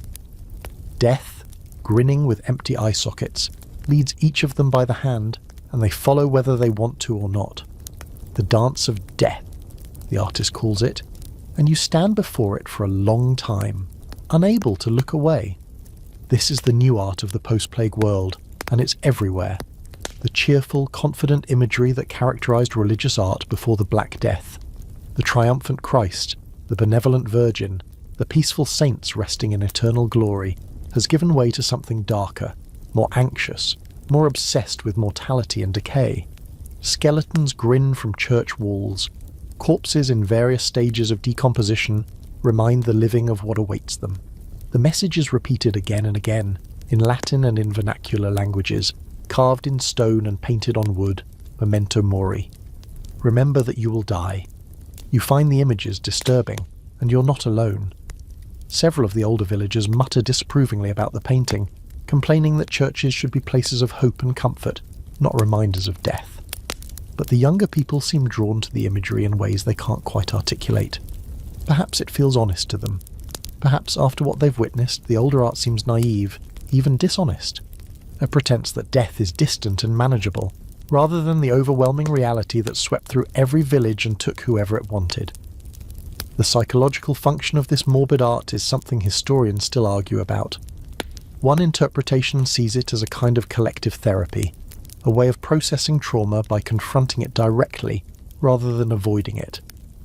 By depicting death in stylized, almost ritualistic form, artists and their audiences could acknowledge what had happened without being overwhelmed by it. The skeleton becomes almost a familiar figure, a character in an ongoing drama rather than the terrifying abstraction that stalked the plague years. Another interpretation emphasizes the social leveling implicit in the dance of death imagery. Notice who's dancing: kings and bishops, merchants and peasants, rich and poor alike. Death makes no distinctions. The plague killed across all classes, took the powerful as readily as the powerless, rendered earthly status meaningless. There's something almost democratic about these images, a reminder that whatever hierarchies human beings construct, the grave awaits everyone equally. The art of this period displays a fascination with bodily decay that can seem morbid to modern eyes. Tombs begin to feature transy sculptures, effigies that show the deceased not in peaceful repose but in active decomposition, flesh rotting, worms crawling, the body returning to dust. These images were meant to inspire humility and piety, to remind the living that physical beauty and worldly success are temporary, that the soul's fate is what truly matters. But they also reflect a generation that has seen too much death to pretend it's clean or dignified. You hear about a particularly striking example from a cathedral in another region, a tomb that shows the deceased twice, on two levels. On top, the person is depicted as they appeared in life, well-dressed, peaceful, hands folded in prayer. Below, visible through an opening in the lower level, the same person is shown as a decaying corpse, the contrast designed to shock viewers into contemplating their own mortality. The effect, according to those who've seen it, is unforgettable. The quirky detail that catches your attention is how quickly these new artistic conventions spread. Within a few decades of the plague, the dance of death imagery appears in churches and public buildings across Europe, from England to Poland, from Italy to Scandinavia. Artists copy and adapt the basic concept, adding local details and variations, but the core theme remains consistent. Death dances with everyone. Death comes for everyone. Death is the great equalizer that no earthly power can resist. But the post-plague art isn't entirely focused on death and decay. There's another strand that emphasizes the pleasures of earthly life, the beauty of the physical world, the importance of enjoying what time you have. This strand will eventually flower into the Renaissance celebration of human achievement and natural beauty, but even now, in the immediate aftermath of the plague, you can see it emerging. Some artists are painting with new attention to realistic detail, capturing the textures of fabric and flesh, the play of light on surfaces, the individual features of human faces. This tension, between morbid preoccupation with death and heightened appreciation of life, defines the cultural moment you're living through. People who have witnessed mass mortality seem to respond in one of two directions. Either they become obsessed with death, constantly reminding themselves of its inevitability, or they become determined to seize whatever pleasure and beauty life offers while it lasts. Many seem to oscillate between these poles, pious and penitent one moment, hedonistic and worldly the next. You notice this pattern in your own village. Old Marjorie, who once embodied steady, unquestioning piety, now alternates between intense religious devotion and surprising moments of earthy pleasure, sharing bawdy jokes at the alehouse, wearing a bright ribbon in her hair, insisting on small treats and comforts that she never would have allowed herself before. Young Thomas, who survived when his entire family perished, swings between black moods when he can barely speak, and manic periods when he seems determined to experience everything life has to offer before death catches up with him. The art reflects this duality. Next to the Dance of Death painting in your church, the artist has added a smaller panel showing the Garden of Eden before the fall, lush, beautiful, overflowing with fruits and flowers and innocent pleasure. The juxtaposition seems intentional. Here is what we lost, here is what awaits us. Between paradise past and grave future, we have only the present moment, and we must make of it what we can. Walking home from the unveiling ceremony, you find yourself thinking about your own mortality in ways you never did before the plague. When you were younger, death was an abstraction, something that happened to old people and the unlucky, something distant enough that you didn't need to think about it much. But you've held the hands of the dying now. You've helped bury bodies in mass graves. You've watched the life leave the eyes of people you loved. Death is no longer abstract. It's intimate, familiar, present in a way it never was before. The memento mori imagery speaks to this new familiarity. It acknowledges what you know in your bones, that death can come at any time, without warning, without regard for your plans or hopes or prayers. But it also suggests a kind of liberation. If death is certain and its timing unpredictable, then perhaps the elaborate concerns that occupied you before the plague, social status, accumulated wealth, earthly reputation, matter less than you thought. Perhaps what matters is how you live each day, how you treat the people around you, what moments of beauty and connection you create in the time you have. You pause outside your cottage, looking up at the evening sky streaked with the last colours of sunset. A blackbird is singing somewhere nearby, its song impossibly sweet against the darkening air. You stand there for a long moment, letting the beauty of it wash over you, feeling the strange mixture of grief and gratitude that has become your constant companion. The world is full of death, yes. The church walls are covered with dancing skeletons and rotting corpses, yes.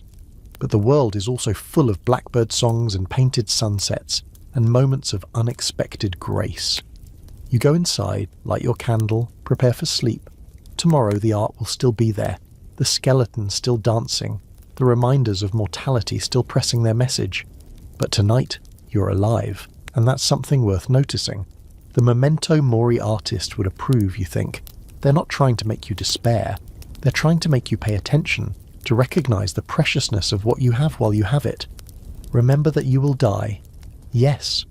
But also, remember that right now, in this moment, you are living. You see him at the market, and at first you don't recognize him. It's John, the son of the miller who died in the plague.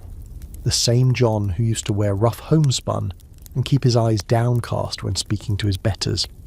But this John is wearing a scarlet tunic embroidered with gold thread, leather boots that reach nearly to his knees, and a hat with a feather in it that would have been absurd on a miller's son just a few years ago.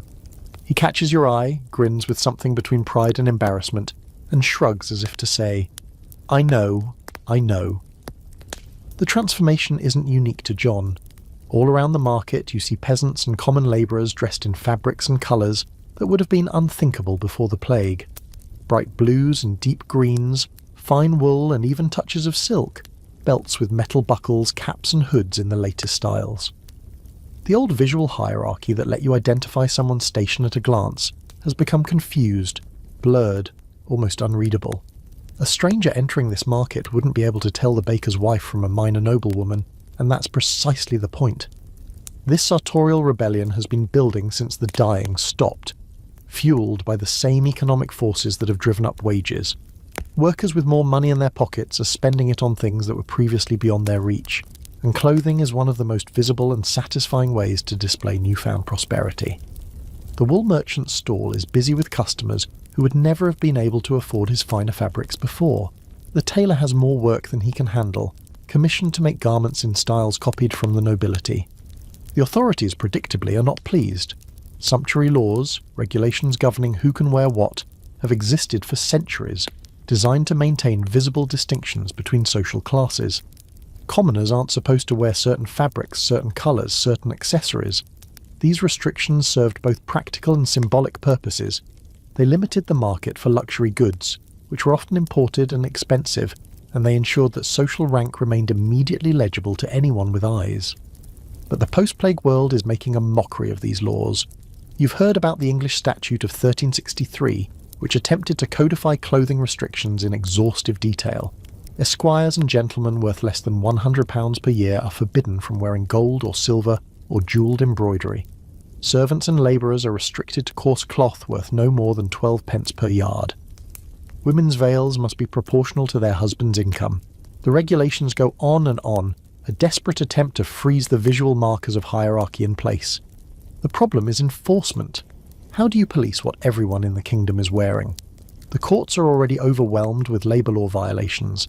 Adding clothing crimes to the docket would be absurd, and even when cases are brought, the penalties are often minor enough that wealthier commoners simply pay the fines and continue dressing as they please.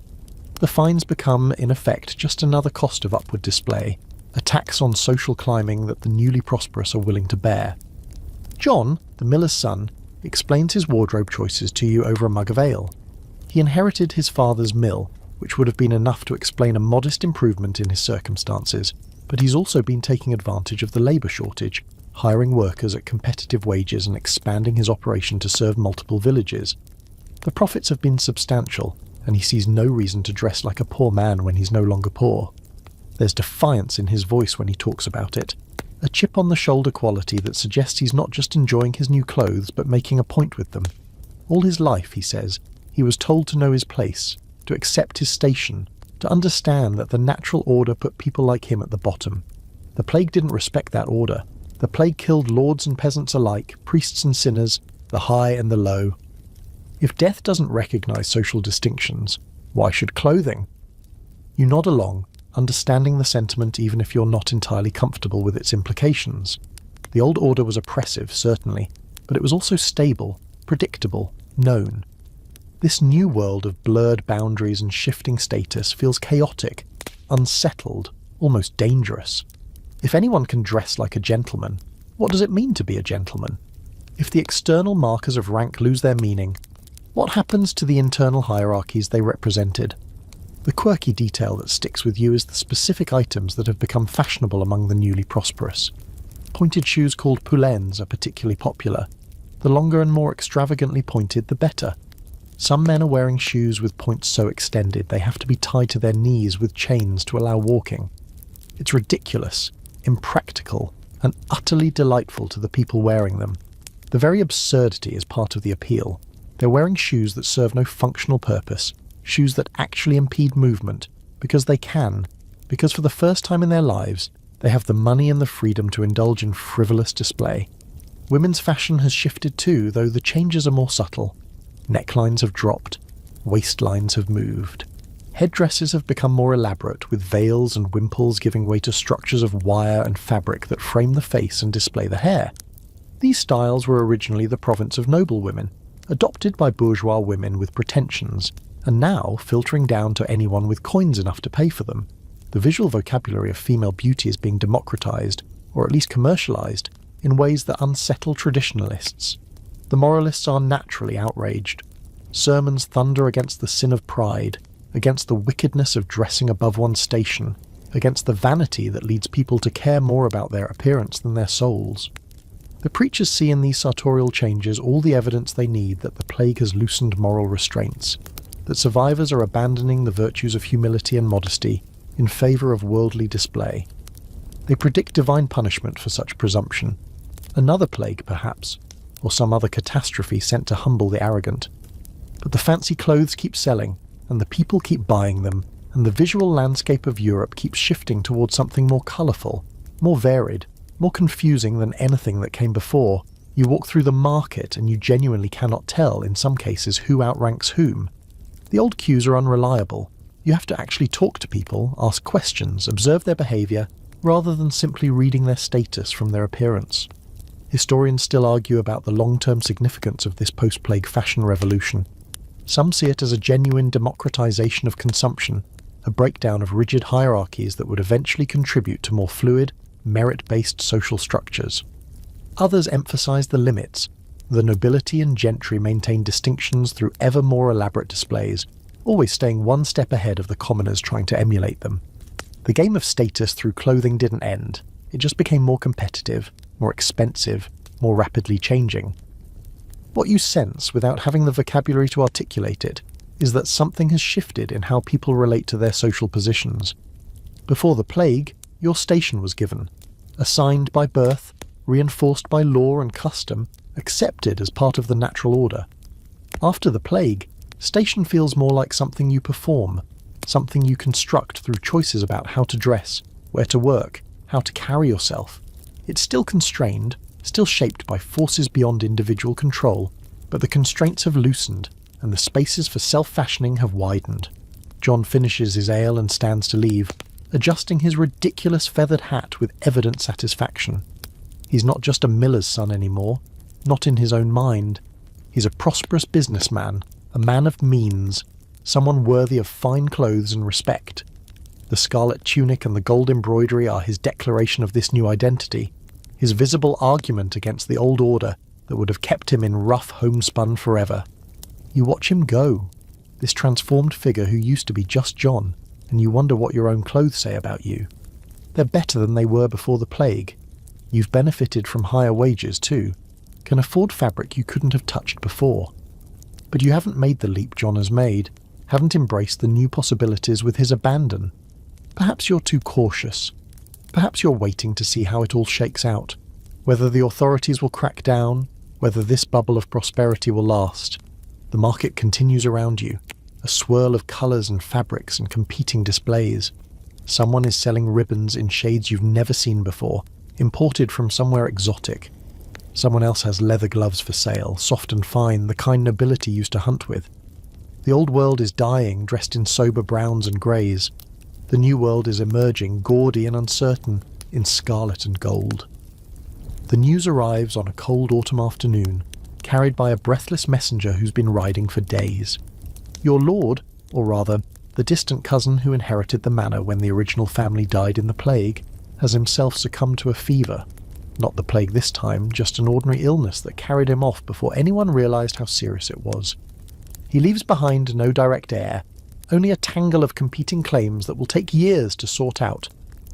You stand with the other villagers in the manor courtyard, listening as the steward explains what this means for the estate. The short answer is, nobody knows. There are at least 3 people who might have legitimate claims to the property, each represented by lawyers who will argue and counter-argue until the matter is decided by some distant court. In the meantime, the steward will continue to manage daily operations, collect rents, maintain order. But the fundamental question of who actually owns this land, and therefore who owns the obligations of everyone living on it, remains unresolved. This scene, multiplied across thousands of estates throughout Europe, represents one of the stranger consequences of the Black Death, a vast, chaotic reshuffling of property and inheritance that will take generations to fully settle. The plague killed so quickly and so indiscriminately that normal inheritance patterns were shattered. Families that had held land for centuries saw their lines extinguished in a matter of weeks. Estates passed to distant relatives who had never expected to inherit anything, who sometimes didn't even know the deceased, who occasionally couldn't be located at all. The legal system is overwhelmed. Courts that normally processed a steady trickle of inheritance disputes are now drowning in cases, each one complicated by the same factors: missing documents, dead witnesses, uncertain relationships, competing claims. Lawyers are doing well. They're always doing well in times of chaos. But even they struggle to untangle the knotted threads of post-plague succession. You hear stories that would be comic if they weren't so consequential. In one case, a man claims an estate based on his marriage to a woman who was the niece of the deceased lord's first wife's sister. The claim requires proving a chain of relationships stretching across 4 families, several of whom left no surviving members to testify. In another case, two brothers both claim the same property, each insisting the other died first in the plague, each producing witnesses who support their version. The courts eventually decide the matter by examining which brothers' witnesses are more credible, a judgment that seems almost arbitrary given the circumstances. The inheritance chaos creates opportunities for the cunning and the unscrupulous. You've heard about people who simply moved onto abandoned estates and claimed them, betting that no legitimate heir would emerge to challenge them. In some cases they were right. The true heirs were dead, or couldn't be found, or lacked the resources to pursue legal action. In other cases they were eventually evicted, but only after years of occupation that made the eviction feel like an injustice. The line between legitimate inheritance and opportunistic seizure has become disturbingly blurred. Women, surprisingly, sometimes benefit from this confusion. Under normal circumstances, inheritance favoured male heirs, with women receiving dower rights or smaller shares. But when all the male heirs are dead, the rules become more flexible. Widows find themselves in control of estates they would never have managed otherwise. Daughters inherit when there are no sons. Even distant female relatives sometimes emerge as the only surviving claimants to substantial properties. You know a woman in the next village, Margaret, whose story illustrates the pattern. Before the plague, she was the wife of a moderately prosperous farmer, with no expectation of inheriting anything significant. Her husband's family was large and healthy, with multiple brothers and sons who stood in line before any property would reach her. But the plague took them all, husband, brothers-in-law, nephews, the entire male line of the family, and left Margaret as the sole survivor with any connection to the property. She now controls 3 farms and a small mill, more land than her husband ever dreamed of holding. She's hired labourers to work the fields, negotiated contracts with merchants, managed accounts, and made decisions that would have been unthinkable for a woman in her position before the catastrophe. Some people mutter about the impropriety of it, about women stepping out of their proper sphere, but Margaret simply shrugs. The work needs doing, she says. The property needs managing. If there's no man to do it, she'll do it herself. The quirky detail that catches your attention is the sudden importance of documentation. Before the plague, many property arrangements were informal, based on custom and memory, and the testimony of neighbours who could confirm long-standing relationships. But with so many witnesses dead, with memories unreliable and customs disputed, written documents have become crucial. People are suddenly interested in charters and deeds they ignored for generations. They're paying scribes to create records that can establish their claims. The survivors are learning, through painful experience, the value of having things in writing. You find yourself thinking about your own situation. You don't own property in any meaningful sense. You're a tenant on the manor, holding your land at the Lord's pleasure, owing labour and rents in exchange for the right to farm. But even your modest position has been affected by the inheritance chaos. The steward isn't sure what authority he has to enforce the customary obligations. The courts that would normally resolve disputes are backlogged for years. In the absence of clear lordship, a strange quasi-freedom has descended on the manor, a space where the old rules are still theoretically in force, but nobody is quite sure how to apply them. Some of your neighbours are taking advantage of this uncertainty. They're claiming strips of land that were previously held by families now extinct, arguing that someone needs to work the soil and they're willing to do it. They're reducing the labour services they owe to the manor, betting that the distracted steward won't notice or won't have the authority to punish them. They're accumulating property in ways that would have been impossible before the plague, building modest fortunes from the wreckage of the old order. Historians still argue about the overall effects of the inheritance disruption. Some emphasise the chaos and injustice, the legitimate heirs deprived of their birthright, the opportunists who profited from others' tragedy, the decades of legal conflict that consumed resources and attention. Others point to the mobility it created, the breaking up of rigid inheritance patterns, the opportunities for new families to acquire land, the redistribution of wealth from the dead to the living. What you observe at ground level is simply confusion. The steward does his best to maintain order, but he's operating without clear direction from above. The courts promise resolution, but resolution keeps getting delayed. The claimants to your manor hire lawyers and gather documents and wait, sometimes for years, for judgments that may never come. And in the meantime, life goes on. Fields are ploughed, rents are, sometimes, collected. The ordinary business of agriculture continues despite the uncertainty about who ultimately owns what. The winter is coming, and you have more immediate concerns than inheritance law. Your own harvest was adequate this year, enough to see you through the cold months if you're careful. You've set aside seed for spring planting, repaired your cottage as best you can, laid in firewood against the coming frosts. These practical necessities occupy your attention more than distant legal disputes. But sometimes, in quiet moments, you wonder what will happen when the inheritance questions are finally settled. Will the new lord, whoever that turns out to be, respect the informal arrangements that have emerged in his absence? Will the expanded freedoms, the reduced obligations, the accumulated properties be recognised or swept away? The uncertainty is exhausting, even if it's also, in its way, liberating. You go to bed that night with the sounds of autumn wind rattling your shutters, and you dream of documents and deeds, of courts and claims, of property changing hands in ways that make no sense. The old world, you realise even in your dreams, was easier to understand, unjust, oppressive, limited, but comprehensible. This new world of fluid ownership and contested inheritance is more open, more possible, but also more confusing. You're not sure you'll ever feel entirely secure again, not sure the ground beneath your feet is as solid as it once seemed. You notice her at the well one morning, a woman you vaguely recognise from the other side of the village, drawing water with the practised efficiency of someone who's done it 1,000 times. But something about her has changed since you last paid attention. She carries herself differently now, straighter, more confident, with a directness in her gaze that wasn't there before. Her name is Agnes, and her story, you'll learn over the coming weeks, is becoming increasingly common in the post-plague world. Agnes was married at 15 to a man twice her age, a match arranged by her father for reasons that had more to do with land consolidation than affection. She bore 4 children in quick succession, 2 of whom survived infancy. She cooked and cleaned and spun wool and tended the garden, and did everything expected of a medieval wife, which is to say she worked constantly from dawn to dusk with little control over her own life. Her husband made the decisions, her husband owned the property, her husband represented the family in all dealings with the outside world. Then the plague came, and her husband died. So did one of her surviving children, and her father, and 2 of her brothers.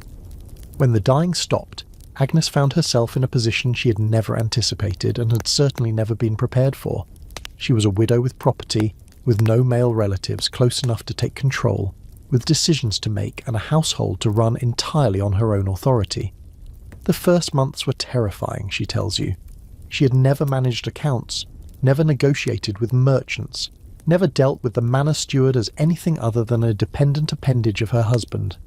She made mistakes, paid too much for seed grain, agreed to unfavourable terms with a buyer, trusted people she shouldn't have trusted, but she learned. Slowly, painfully, through trial and error, she learned how to do the things her husband had always done, and she discovered something that surprised her. She was good at it. Agnes's story is being repeated across Europe, in countless variations but with a common theme. The plague has created widows on an unprecedented scale, and those widows are stepping into roles that would never have been available to them otherwise. Some remarry quickly, eager to return to the familiar structure of a male-headed household. But others, more than you might expect, choose to remain single, at least for a time, enjoying the autonomy that widowhood provides. The legal status of widows has always been somewhat more favourable than that of married women. A widow could own property in her own name, enter into contracts, sue and be sued in court. A married woman, by contrast, was legally subsumed into her husband's identity, her property becoming his property, her legal existence effectively suspended for the duration of the marriage. The doctrine of coverture, as lawyers called it, meant that a wife was covered by her husband, represented by him in all legal matters. Widowhood lifted that cover, restoring a measure of legal personhood. Before the plague, most widows remarried relatively quickly, partly because social pressure pushed them in that direction, and partly because managing alone was genuinely difficult. But now, with labour scarce and opportunities abundant, remaining single has become more viable. A widow with property can hire workers to do the physical labour. She can engage in trade, manage a business, accumulate wealth. She can make decisions about her own life, where to live, how to work, whether and whom to marry, that married women cannot. You observe Agnes over the following months as she establishes herself as an independent operator. She's expanded her husband's modest landholding, taking over strips abandoned by families with no surviving heirs. She started a small brewing operation, producing ale that she sells to neighbours and at the local market. She's even taken on an apprentice, a young girl from a family too large to feed all its children, whom she's training in the domestic arts and, more unusually, in the basics of accounting and commerce. The guild system, traditionally hostile to female participation, has begun to crack open in some trades. You hear about widows who've taken over their husbands' workshops and been admitted to guild membership, at least provisionally. Weavers, brewers, chandlers, bakers. In trades where the work can be done by women and where the labour shortage makes exclusion impractical, the old barriers are becoming porous. It's not full equality by any means. Women still face restrictions and prejudices that men don't. But it's movement, change, a widening of possibilities. The marriage market has shifted as well, in ways that give women more leverage than they've ever had. Before the plague, women were abundant relative to men, and a woman's family often had to offer substantial dowries to attract suitable husbands. But now, with men dying in slightly higher numbers than women, and with the overall population drastically reduced, the balance has tipped. Men seeking wives find themselves competing for a smaller pool of candidates. Women, especially widows with property, can afford to be choosy. Agnes has had 3 proposals since her husband's death, she tells you with a wry smile. She's rejected all of them. The first suitor was too old. She'd already been married to one elderly man and wasn't interested in repeating the experience. The second was too controlling. She could tell from the way he talked that he expected to take over her affairs completely. The third was acceptable in many ways, but offered terms that would have reduced her status rather than enhancing it. She's waiting, she says, for the right situation, or perhaps for no situation at all. The freedom of widowhood has its own attractions. Historians still argue about the extent and durability of women's gains in the post-plague period. Some point to evidence of increased female participation in guilds and trades, of widows managing estates and businesses, of women exercising agency in marriage negotiations. Others note that the gains were often temporary, that as the population recovered and labour became less scarce, the old restrictions reasserted themselves. The patriarchal structure of medieval society was damaged by the plague but not destroyed. What you observe in your village suggests a mixed picture. Agnes and women like her have clearly expanded their sphere of action, taken on roles their mothers couldn't have imagined. But they still face hostility from some quarters, men who resent female competition, clergy who preach about women's proper subordination, traditionalists who see independent women as symptoms of social decay. Agnes has learned to navigate this hostility, to pick her battles, to exercise her new freedoms without unnecessarily provoking opposition. There's a quirky detail about post-plague marriage patterns that might interest you. In some regions, the church has relaxed its restrictions on remarriage, allowing widows and widowers to marry again more quickly than canon law technically permitted. The reasoning's practical. With so many people dead, the survivors need to form new households, produce new children, rebuild the population. Theological niceties about mourning periods and proper intervals seem less important than the urgent need for reproduction. Some widows remarry within weeks of their husbands' deaths, arrangements that would have been scandalous before the plague. You think about your own situation, your own relationship to the changing dynamics between men and women. You're neither married nor widowed, just a survivor trying to make sense of the new world. But you can see that the women around you are experiencing that world differently than the men, facing different obstacles and enjoying different opportunities. The plague has reshuffled the deck, and some of the new hands being dealt are more interesting than the old ones. Agnes waves goodbye as she heads back to her cottage, water bucket balanced on her hip, that new confidence evident in every step. She's not waiting for permission anymore, not deferring to male authority that no longer exists in her life. She's making her own decisions, running her own affairs, building something that belongs to her. It's not what her mother's life looked like, or her grandmother's. It's something new, emerging from the wreckage of the old order, uncertain and fragile but real. The sun is climbing higher now, burning off the morning mist, promising a decent day for the work ahead. You have your own tasks to attend to, your own small corner of the post-plague world to manage. But you carry with you the image of Agnes at the well, drawing water and drawing conclusions about what's possible for someone like her. The rules are changing, the boundaries are shifting, and some of the people most affected by those changes are the ones who are most constrained by the old rules. the women who are discovering in the midst of catastrophe unexpected room to grow.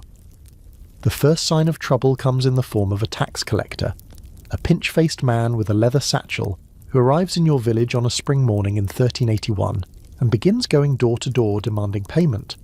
This is the third poll tax in 4 years, he explains with evident boredom, and every person over the age of 15 owes 1 shilling to the crown. No exceptions, no excuses. Pay up or face the consequences. 1 shilling per person is a staggering sum for most of the villagers. It's more than a week's wages for an agricultural labourer, even at the inflated post-plague rates. A family of 5 might owe 5 shillings, a month's income or more, for the privilege of being counted and taxed by a government that has done nothing visible to help them through the catastrophe of the last 30 years. The resentment that has been simmering since the Statute of Labourers, since the failed attempts to freeze wages and restrict movement, finally begins to boil over. You stand in the lane with your neighbours, watching the tax collector work his way through the village, and you can feel the anger radiating from the people around you. This isn't the quiet, resigned anger of peasants who know their place and accept their lot. This is something sharper, more dangerous, fed by decades of broken promises and accumulated grievances.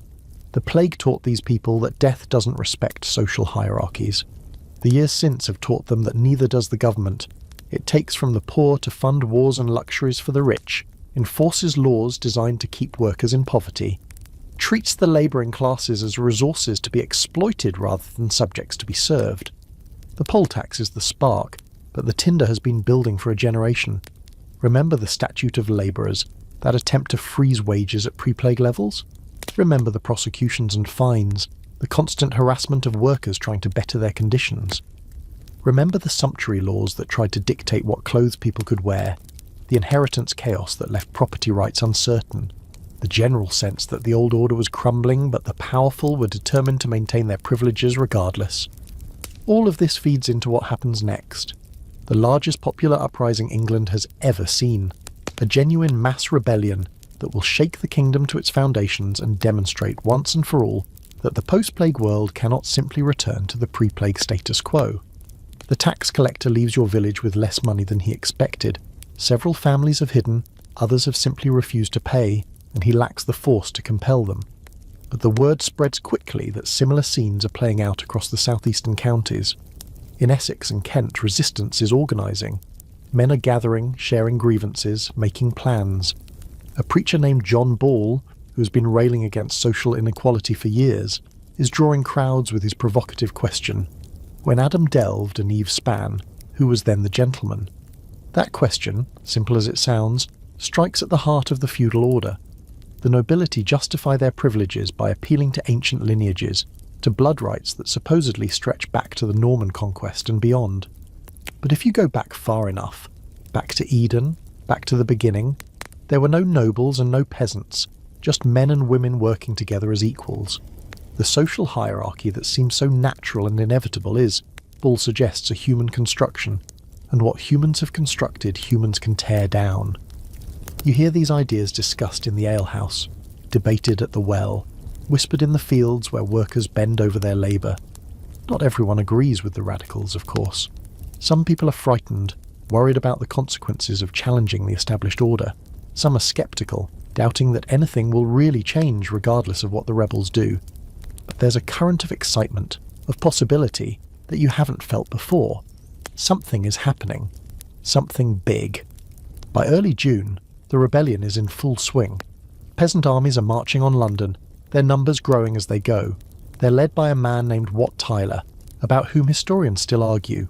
Was he a genuine revolutionary, a pragmatic negotiator, or just a skilled opportunist who happened to be in the right place at the right time? What's clear is that he can command men, inspire loyalty, channel the diffuse anger of thousands into coordinated action. The rebels' demands, when they articulate them, are both radical and surprisingly specific. They want the abolition of serfdom, the end of the legal bondage that ties peasants to the land and subjects them to their lord's arbitrary authority. They want fixed rents instead of unlimited labour obligations. They want the right to buy and sell freely, to move where they please, to negotiate their own terms of employment.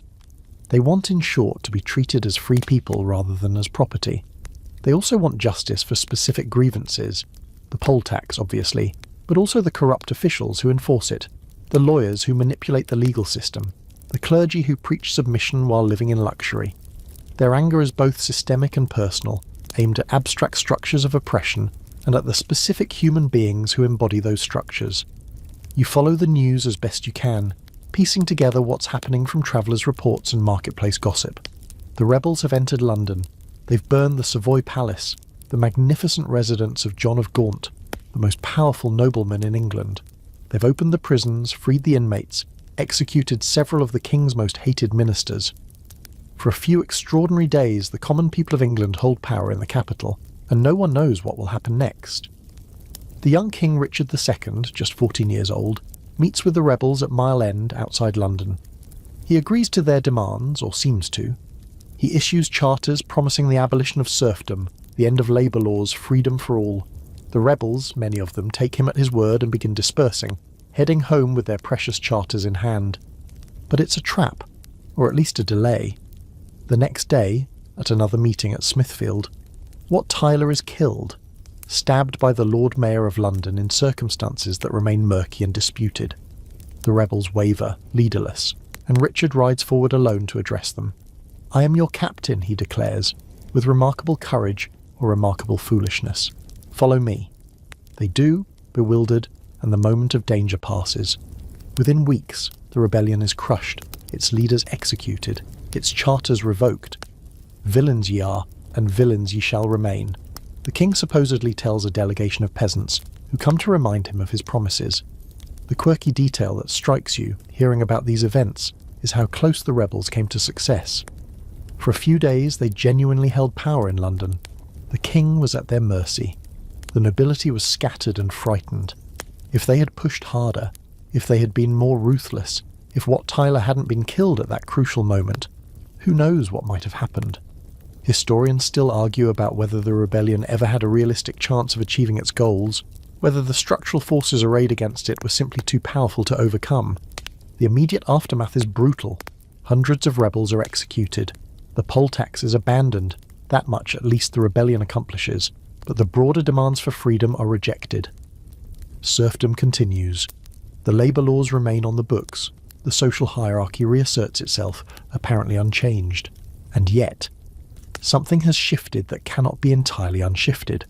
The rebels have demonstrated that the common people, when pushed too far, will push back. The authorities have been reminded that their power ultimately depends on the acquiescence of those they rule, and that acquiescence cannot be taken for granted.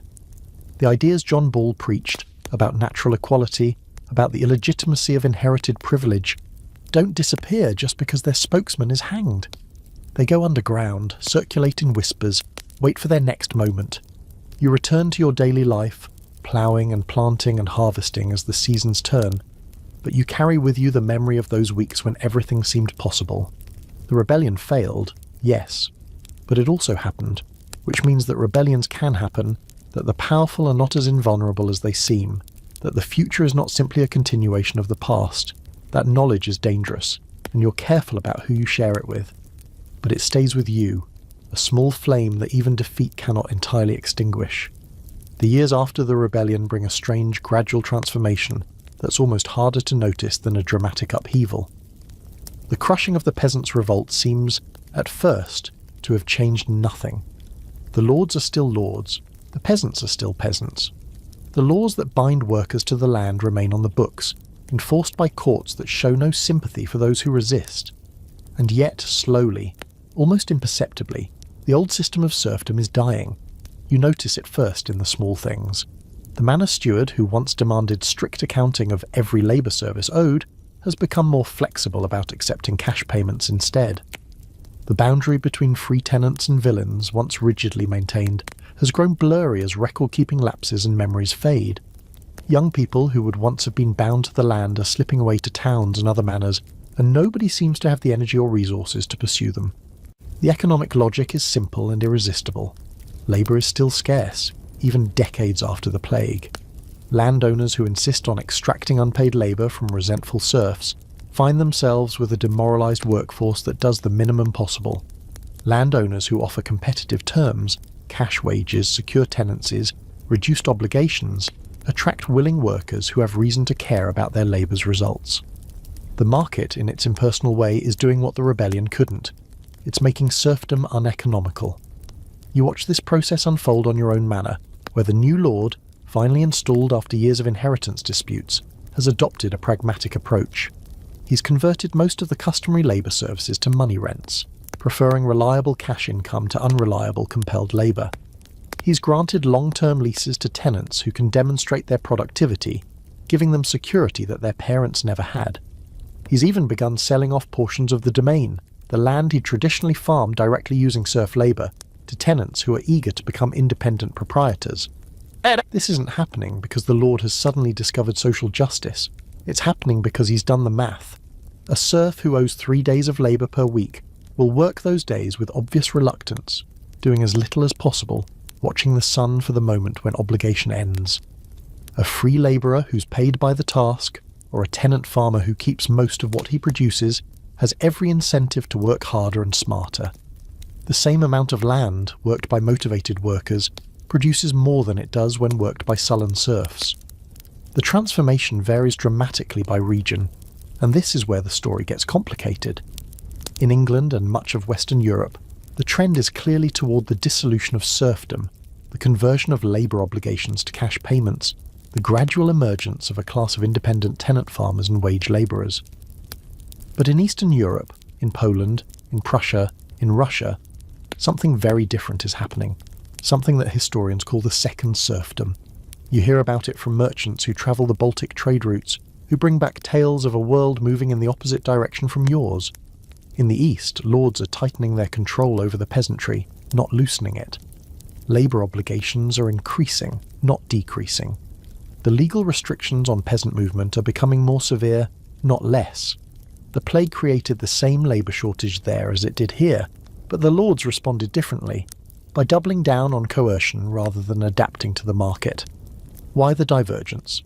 Historians still argue about this, but several factors seem relevant.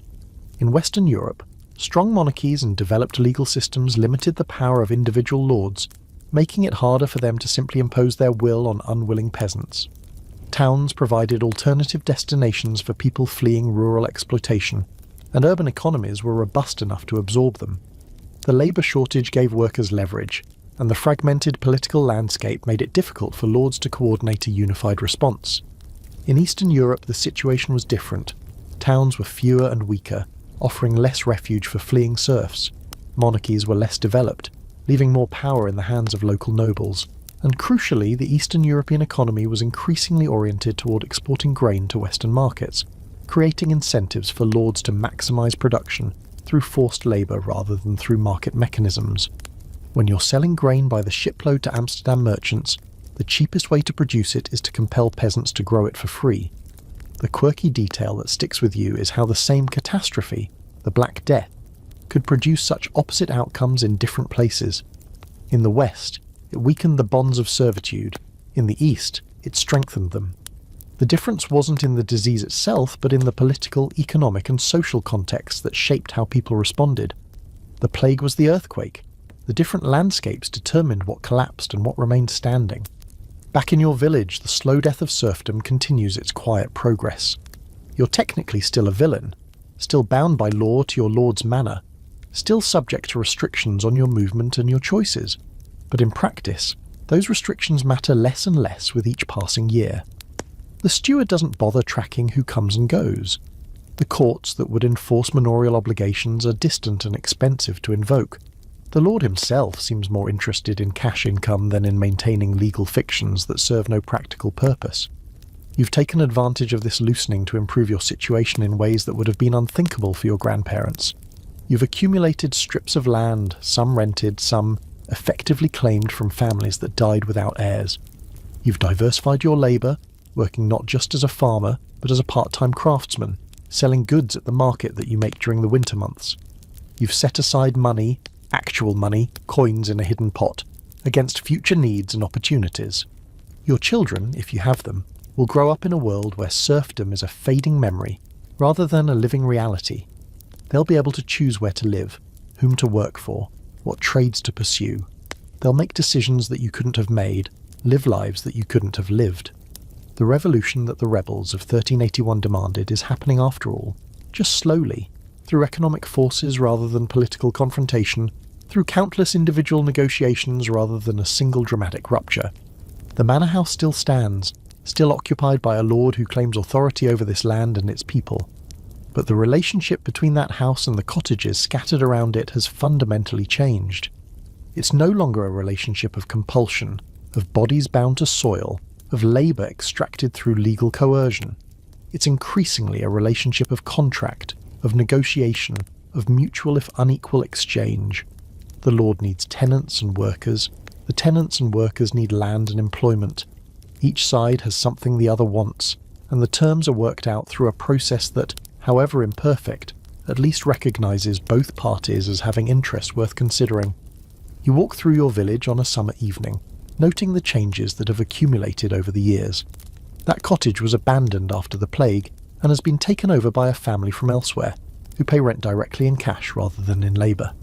That field was once part of the domain and is now held by a tenant on a long lease, practically an owner in all but name. That workshop belongs to a craftsman who came here because the terms were favourable, who owes no feudal obligations at all, who is as free as any peasant in Europe. The old order is dying, not with a bang but with a whimper, not through revolution but through evolution. The plague set it in motion. The economic forces it unleashed are carrying it forward, and you, standing in the middle of it, are watching a world transform around you, slowly enough that you can almost miss it, but surely enough that there's no going back. The sun sets behind the manor house, casting long shadows across the fields that were once worked by serfs, and are now worked by tenants, labourers and small proprietors. The boundary between bondage and freedom, which once seemed as solid as the stone walls of the church, has grown porous, permeable, almost invisible. You're not sure exactly what you are anymore, serf or free, bound or unbound, and increasingly, it doesn't seem to matter. What matters is the work you do, the money you earn, the life you're building. The labels can take care of themselves. The merchant who passes through your village every few months brings news from the east, and lately his stories have taken on a darker tone. He trades along routes that stretch from the Baltic coast down through the German lands, and what he describes sounds like a mirror image of your own experience, familiar in its broad outlines but reversed in its direction. In Poland, he tells you, the nobles have convinced the king to issue decrees restricting peasant movement. A serf can no longer leave his lord's land without permission, and obtaining that permission has become nearly impossible. The labour obligations that were once negotiable have been fixed by law at levels that consume most of a peasant's working week. The freedom that your grandparents might have dreamed of, that your own generation has begun to taste, is being systematically eliminated for their counterparts across the continent. You listen to these stories with a mixture of horror and confused gratitude. Horror because you can imagine what it would feel like to have the noose tightening just when you thought you might escape. Gratitude because, for whatever reason, your own corner of the world has moved in the opposite direction. The same catastrophe that set you free is being used elsewhere to bind others more tightly than ever. The phenomenon the merchant describes, what historians will later call the Second Serfdom, represents one of the stranger divergences in European history. In the century after the Black Death, Western Europe and Eastern Europe take dramatically different paths. The West moves toward freer labour, market relationships, the gradual dissolution of feudal bonds. The East moves toward harsher servitude, expanded noble power, the reduction of peasants to something approaching slavery. The reasons for this divergence are complex and still debated. One factor is political. Western European monarchies were generally stronger, more capable of restraining noble power, more interested in maintaining a balance between different social classes.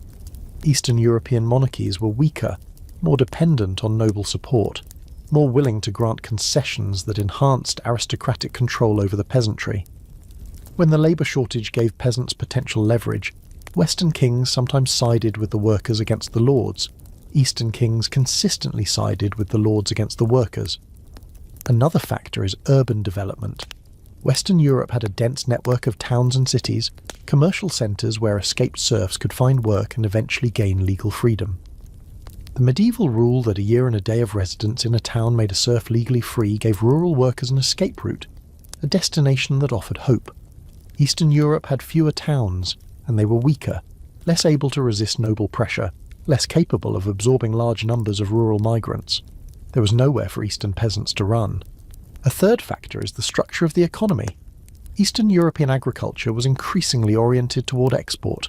Grain, timber and other bulk commodities shipped to Western markets through ports like Danzig and Riga. This export orientation created incentives for lords to maximise production at minimal cost, and the cheapest way to do that was through forced labour. Western European agriculture was more diversified, more market-oriented internally, with landowners finding it profitable to work with rather than against the labour market. The merchant shakes his head as he describes conditions in some of the territories he's visited. Peasants who are bought and sold along with the land they work, families separated at the lord's whim, punishments for attempting to flee that include branding, mutilation, even death. The lords have effectively captured the state, using government power to enforce their private interests, and there's no counterbalancing force strong enough to resist them. You think about the Peasants' Revolt of 1381, about the rebels who marched on London demanding freedom, about the brutal suppression that followed. At the time, it seemed like a catastrophic defeat, proof that the powerful would always prevail. But now, decades later, you're living in a world where those rebels' demands are slowly being realised, not through political revolution, but through economic change. The lords tried to hold back the tide and failed. The market proved stronger than the law. In the East, the opposite has happened. The lords succeeded where your lords failed. They captured the state, bent the law to their purposes, used political power to override economic forces. The peasants there tried to resist, no doubt. You hear fragments of stories about uprisings and protests. But they were crushed, and their crushing was made permanent through legal structures that will persist for centuries. The quirky detail that haunts you is the arbitrariness of it all. You and your Eastern counterparts started in the same place, faced the same catastrophe, lived through the same upheaval, but different political circumstances, different economic structures, different decisions by different rulers have sent you down utterly divergent paths. You're becoming freer while they're becoming more enslaved, and neither of you did anything to deserve your respective fates. This divergence will have consequences that echo through history. Western Europe's freer labour markets will eventually contribute to economic dynamism, technological innovation, the accumulation of capital that funds further development. Eastern Europe's servile agriculture will produce stagnation, underdevelopment, a widening gap with the West that will take centuries to close. The paths that diverge in the 15th century will shape the world of the 20th and beyond. But you don't know any of this, standing in your village listening to a merchant's tales from distant lands. You only know that things could have been different, that the relative freedom you enjoy was not inevitable, that somewhere across the map there are people very much like you, living lives of bondage that you've escaped. It makes your own situation feel more precious, more fragile, more worth protecting. You offer the merchant another cup of ale, grateful for his news even when it's grim. He accepts with a weary smile, clearly tired from weeks on the road, and shifts the conversation to lighter topics. The quality of wool in different regions, the fashions in the great cities, the gossip he's picked up along the way. The heaviness of the earlier discussion fades into the ordinary rhythms of commerce and conversation. Later that evening, alone in your cottage, you find yourself thinking about paths and choices, about the strange contingency of history. Your grandparents were serfs, bound to the land, with no expectation that their descendants would live differently. Your grandchildren, if the current trends continue, will be free tenants, or even small proprietors, making their own decisions about their lives and labour. The transformation is happening within living memory, within the span of a few generations, and yet it didn't have to happen this way. Different kings, different laws, different balances of power, and you might be the one whose descendants face generations of deepening bondage. The Black Death didn't determine the outcome, it only created the conditions for change. What humans did with those conditions, what choices they made, what struggles they fought, what institutions they built or destroyed, that's what shaped the future. The fire burns low in your hearth, and you bank it carefully for the night. Tomorrow there will be work to do, fields to tend, the ordinary business of survival in an uncertain world. But tonight you carry with you an awareness of how different things might have been, how different they are for people not so far away. It's a sobering thought, and also a motivating one. The freedom you have, partial and imperfect as it is, was not given freely. It was won through struggles both dramatic and mundane, through market forces and political contests, through the slow accumulation of small gains. It could still be lost if circumstances changed, if the powerful found ways to reassert control. Nothing is permanent, nothing is guaranteed. You lie down on your pallet, pulling the rough blanket over you, listening to the night sounds outside your window. An owl hoots somewhere in the darkness. A dog barks in the distance. The world goes on, indifferent to the grand patterns that scholars will one day trace across its surface. You close your eyes, and your last thought before sleep is of the eastern peasants the merchant described, your counterparts in bondage, whose fate reminds you to value what you have and to never take it for granted. The young man arrives at your village with ink-stained fingers and an eager expression, and when he speaks, you notice immediately that his accent marks him as educated, as someone who's spent time in places where Latin is spoken daily, and books are more common than ploughs. He's a student from one of the universities travelling home for a break between terms, and he's happy to share news of the intellectual world with anyone who'll listen. The universities, he tells you, are changing. The plague devastated them, of course. Oxford lost perhaps a third of its scholars, Cambridge nearly as many, and the continental universities suffered similarly. Entire faculties were wiped out. Libraries lost their keepers. The accumulated knowledge of generations was endangered when the people who carried that knowledge in their heads died faster than they could pass it on. But something unexpected has emerged from the wreckage. The universities are rebuilding, and as they rebuild, they're rethinking what they teach and how they teach it. New institutions are being founded to replace what was lost and to meet new demands. The old curriculum, focused narrowly on theology, law and medicine, is expanding to include subjects that would have seemed frivolous or dangerous a century ago. You listen with the peculiar fascination of someone for whom universities are almost mythical places, as remote and fantastical as the courts of kings. You'll never attend one, obviously. They're for the sons of nobles and wealthy merchants, for clergy destined for high church offices, for the elite of society. But the student's enthusiasm is infectious, and you find yourself drawn into his descriptions of debates and lectures, of libraries and laboratories, of ideas that challenge everything previous generations believed. The plague, he explains, has undermined confidence in the old authorities. The ancient texts that medieval scholars revered, Aristotle, Galen, Ptolemy, proved inadequate guides when the pestilence struck. Physicians who followed Galen's prescriptions watched their patients die regardless. Philosophers who trusted Aristotle's categories couldn't make sense of a catastrophe that defied all categories. The Black Death was a massive empirical failure of traditional learning, and some scholars are drawing the obvious conclusion. Perhaps the ancients didn't have all the answers. This skepticism toward received wisdom is feeding into broader intellectual changes. The movement that will eventually be called humanism, a renewed interest in classical texts, certainly, but also a new emphasis on human experience, human capability, human potential, is gaining ground in the universities. Scholars are reading ancient authors not as unquestionable authorities, but as fellow inquirers, people who might be right about some things and wrong about others, whose ideas should be tested against observation and reason rather than simply accepted. The student mentions names you don't recognize: Petrarch, Boccaccio, scholars in Italian cities who are pioneering new approaches to learning. He talks about the recovery of lost texts, manuscripts discovered in monastery libraries and brought back into circulation, ideas that had been forgotten for centuries now available to anyone who can read Latin. He describes debates between conservatives who want to preserve traditional curricula and reformers who want to open the universities to new subjects and new methods. Vernacular languages, he adds, are gaining academic respectability. For centuries, Latin was the only language of serious learning. Anything written in English or French or German was considered unworthy of scholarly attention. But the plague killed Latin speakers disproportionately: the educated, the clergy, the people who maintained the language's dominance. And the survivors have had to adapt. More texts are being written in vernacular languages. More teaching is happening in languages ordinary people can understand.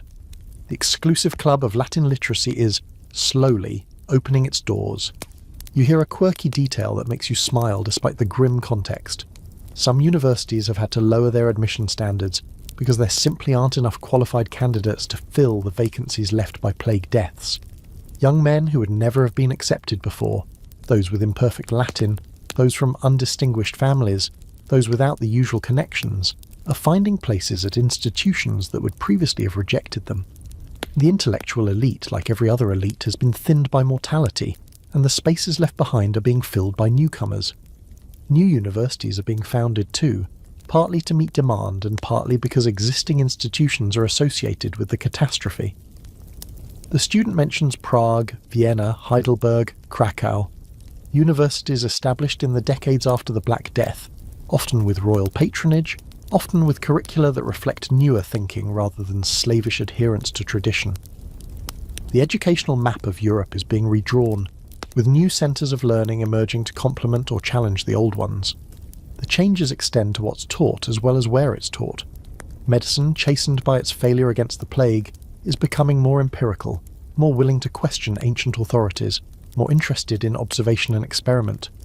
Law is adapting to new economic realities, developing doctrines that address the unprecedented problems of post-plague property and labour relations. Even theology is evolving, as scholars grapple with questions that the catastrophe has made urgent. Why did God permit such suffering? How should the Church respond to challenges to its authority? What does it mean to live faithfully in a world that seems chaotic and unpredictable? You ask the student what he's studying, and he tells you with obvious pride, grammar and rhetoric, the foundational arts that prepare students for more advanced work. But he's also reading widely on his own, following his curiosity into areas that aren't officially part of the curriculum. He's interested in natural philosophy, what we would call science, and in history, and in the new literary works being produced in Italian that everyone's talking about. The traditional paths are still there, but increasingly students are finding ways around them. Walking home that evening after the student has continued on his journey, you find yourself thinking about knowledge and how it changes. Your own education was minimal, some basic reading taught by the parish priest, enough arithmetic to conduct simple transactions, a grab bag of practical skills passed down from parents and neighbours. The world of universities and scholars has always seemed impossibly distant, relevant to your life only insofar as it trained the priests and physicians and lawyers who occasionally touched your existence. But the student's enthusiasm has planted a seed of something in your mind. The idea that knowledge isn't fixed, that even the greatest authorities can be wrong, that learning is a process of discovery rather than just a reception of handed-down truths. This feels important somehow, relevant even to a peasant in a village far from any centre of learning. If the scholars are questioning their inherited assumptions, perhaps everyone should be. If the old answers proved inadequate against the plague, perhaps new answers are possible, and perhaps finding them doesn't require Latin or university degrees or ecclesiastical approval. You'll never be a scholar, never read the text the student mentioned, never participate in the debates that are reshaping European thought. But you live in a world that those debates will gradually transform. The ideas percolating in universities will eventually filter down through sermons and popular books and conversations with travellers like today's student, until they shape how everyone thinks about themselves and their world.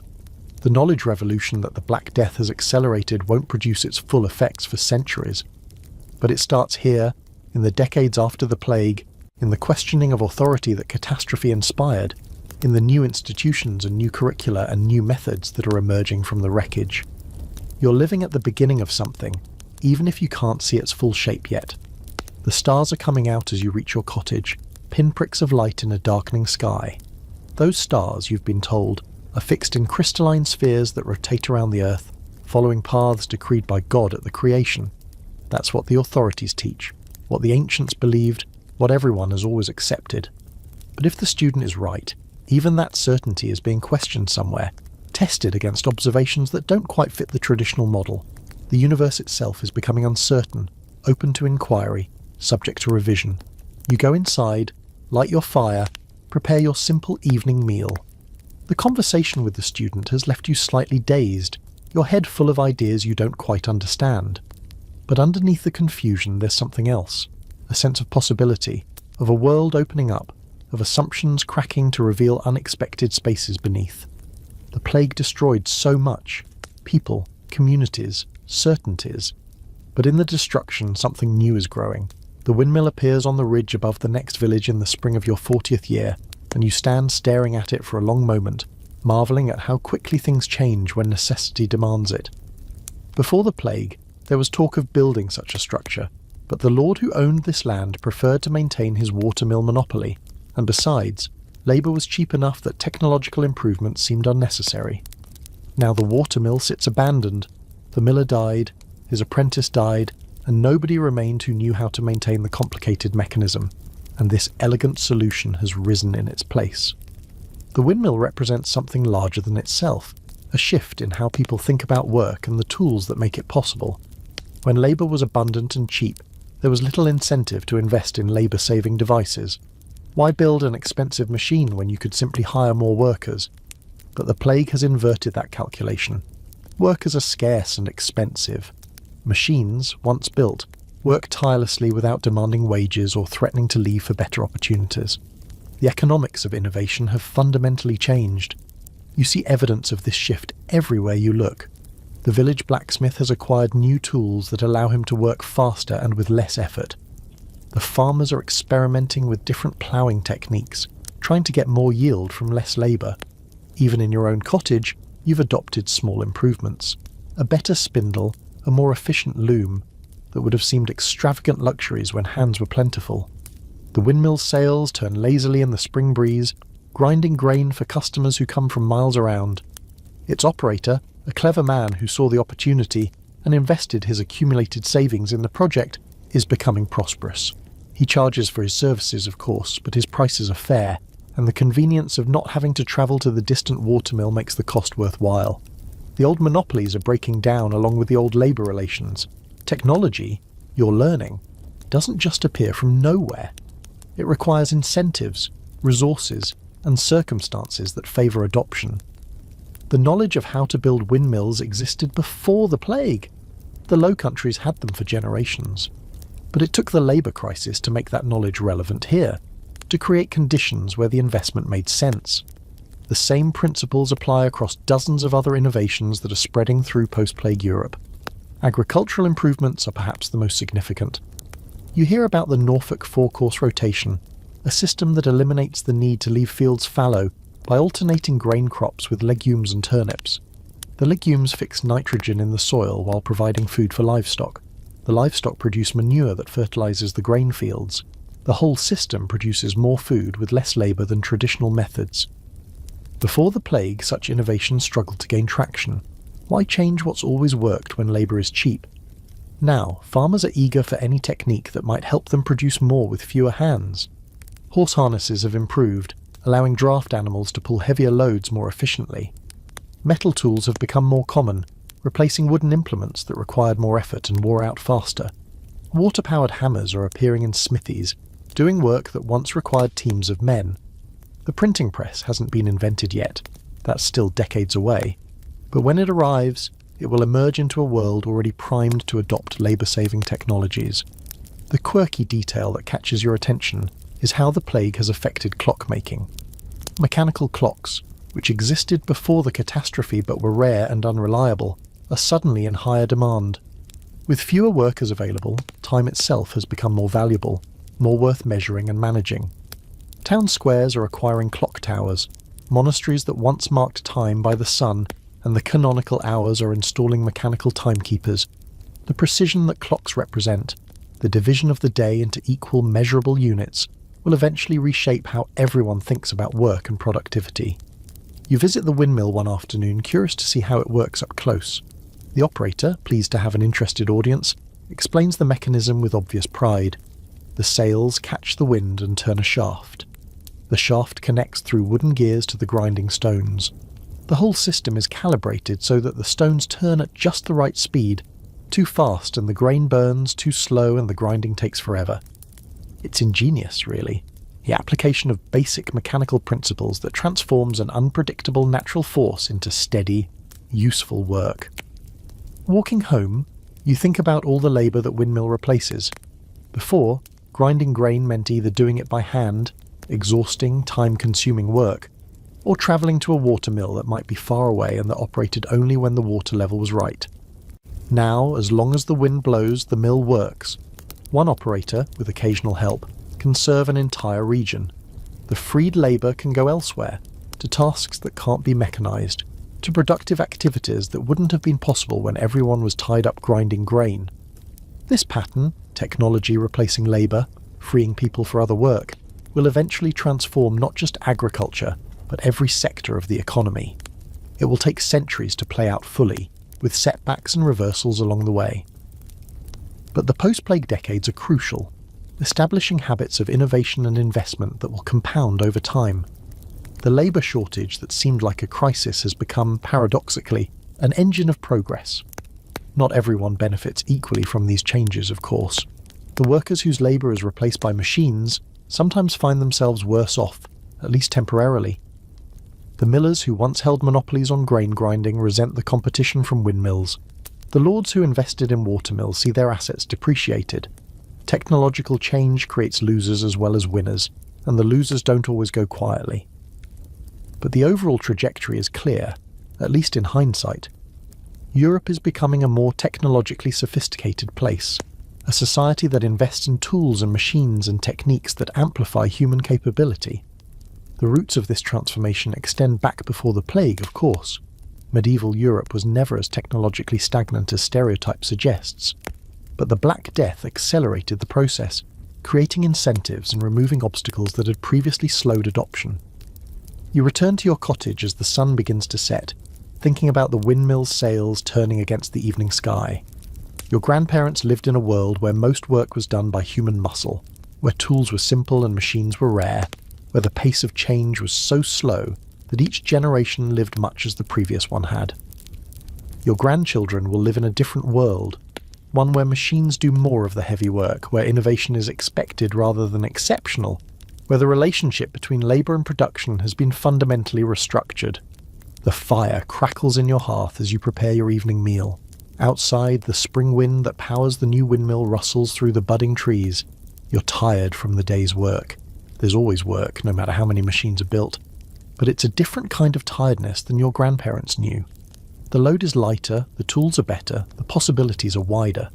The plague destroyed so much, but in the space it created, something new is being built. You eat your meal in the quiet of your cottage, listening to the night sounds outside, thinking about change and continuity, about the world you were born into and the world you'll leave behind. The windmill on the ridge is just one small sign of the transformation underway, one visible symbol of invisible forces reshaping everything. You don't fully understand those forces, couldn't articulate them in the language of economics or technology, but you feel them, in the rhythm of your days and the quality of your tools and the options available to you. Tomorrow you'll wake to another day of work, another small contribution to the ongoing project of survival, and maybe even progress. The windmill will turn, grinding grain for bread that will feed families across the region. The blacksmith will hammer metal into tools that make other work easier. The whole intricate system will keep moving, driven by forces both human and natural, building toward a future that nobody can quite see, but that everyone is helping to create. The smell hits you before you see the source. Meat roasting, rich and fatty, the kind of aroma that would have stopped you in your tracks with desperate longing when you were a child. But now it's just Tuesday, and your neighbour is cooking a joint of mutton for her family's dinner. And this abundance that would have seemed miraculous a generation ago has become almost ordinary. You're eating better than your parents ever did. This simple fact, so easy to overlook in the daily rhythm of meals and work, represents one of the most significant changes the plague has wrought. The catastrophic death toll, which seemed like pure horror when it was happening, has left the survivors with more of everything. More land per person, more livestock per household, more food on every table. The mathematics of it are straightforward, even if nobody sits down to calculate them explicitly. Before the plague, Europe's population had grown to perhaps 75 million people, pressing against the limits of what medieval agriculture could support. Land was scarce. Competition for resources was fierce. The typical peasant diet consisted mainly of bread and pottage. Grain-based food stretched as far as possible to feed hungry mouths. Meat was a luxury, reserved for feast days and special occasions, a rare treat that most people tasted only a few times a year. Now, with the population roughly halved and the land unchanged, the calculus has shifted dramatically. The same fields that barely fed your grandparents can now abundantly feed your smaller generation. Surplus grain that once went to human mouths now feeds livestock, which means more animals, which means more meat, dairy and eggs. The diet of ordinary people has improved in ways that would have seemed like fantasy to those who died in the plague years. You notice it in the village children, who are taller and sturdier than the children you remember from your own youth. They're not malnourished, not stunted by chronic hunger, not weakened by the borderline starvation that was once the common lot of the peasant young. They have energy to play, strength to work, resistance to the minor illnesses that once carried away the weakest. The demographic catastrophe, paradoxically, has made the survivors healthier. The evidence extends beyond your immediate observation. Historians studying this period will eventually document the post-plague dietary improvements through various sources: manor records showing increased meat consumption, skeletal remains indicating better nutrition, contemporary accounts marvelling at how well the common people eat. The correlation between population decline and improved living standards is clear, even if the relationship feels morally uncomfortable. Bread, still the staple food, has improved in quality as well as quantity. Before the plague, the poor ate bread made from mixed grains: rye, barley, oats, often adulterated with cheaper materials to stretch limited supplies. White wheat bread was for the wealthy, but now, with grain abundant and labour valuable, ordinary people increasingly eat the finer bread that was once reserved for their betters. The social distinctions that played out in food, the visible hierarchy of bread colours and meat access, are blurring along with so many other boundaries. You sit down to your own midday meal, a chunk of good wheat bread, a wedge of cheese, some pickled vegetables from your garden, and a small piece of salt pork left over from last winter's slaughter. It's not a feast by noble standards, but it's substantial, nourishing, the kind of meal that would have marked a prosperous farmer before the plague. Now it's just lunch, unremarkable, taken for granted. The quirky detail that occurs to you chewing your bread in the quiet of your cottage is how quickly abundance becomes normal. Your grandparents would have wept with joy at this meal. Your parents would have considered it a special occasion. You barely notice it, already accustomed to eating well, your expectations adjusted to the new reality. The human capacity to adapt works in both directions. We can survive terrible deprivation, but we can also lose appreciation for genuine blessings. Ale consumption has increased too, you've noticed. With surplus grain available and money in workers' pockets, brewing has become more common and more varied. The thin, barely alcoholic small beer that was once the standard beverage has been supplemented by stronger brews. Taverns are doing good business. People have the leisure to drink and socialise in ways that subsistence living never permitted. Some moralists complain about this, of course. The clergy thunder against gluttony and drunkenness, seeing in the improved diet evidence of moral decay. If people are eating better, they say, it's because they've abandoned the virtuous simplicity of their ancestors, given in to earthly appetites, forgotten that this world is merely a preparation for the next. The post-plague prosperity becomes, in some sermons, just another sign of the corruption that brought God's judgment in the first place. But the complaints ring hollow to people who remember genuine hunger. You remember it yourself. Winters when the food ran low, and the spring seemed impossibly far away, meals stretched with water and hope, the gnawing anxiety of not knowing whether there would be enough. That memory doesn't fade, even as the reality improves. You eat your bread and cheese with a gratitude that comes from knowing what its absence feels like. The improved nutrition will have effects that ripple forward through generations.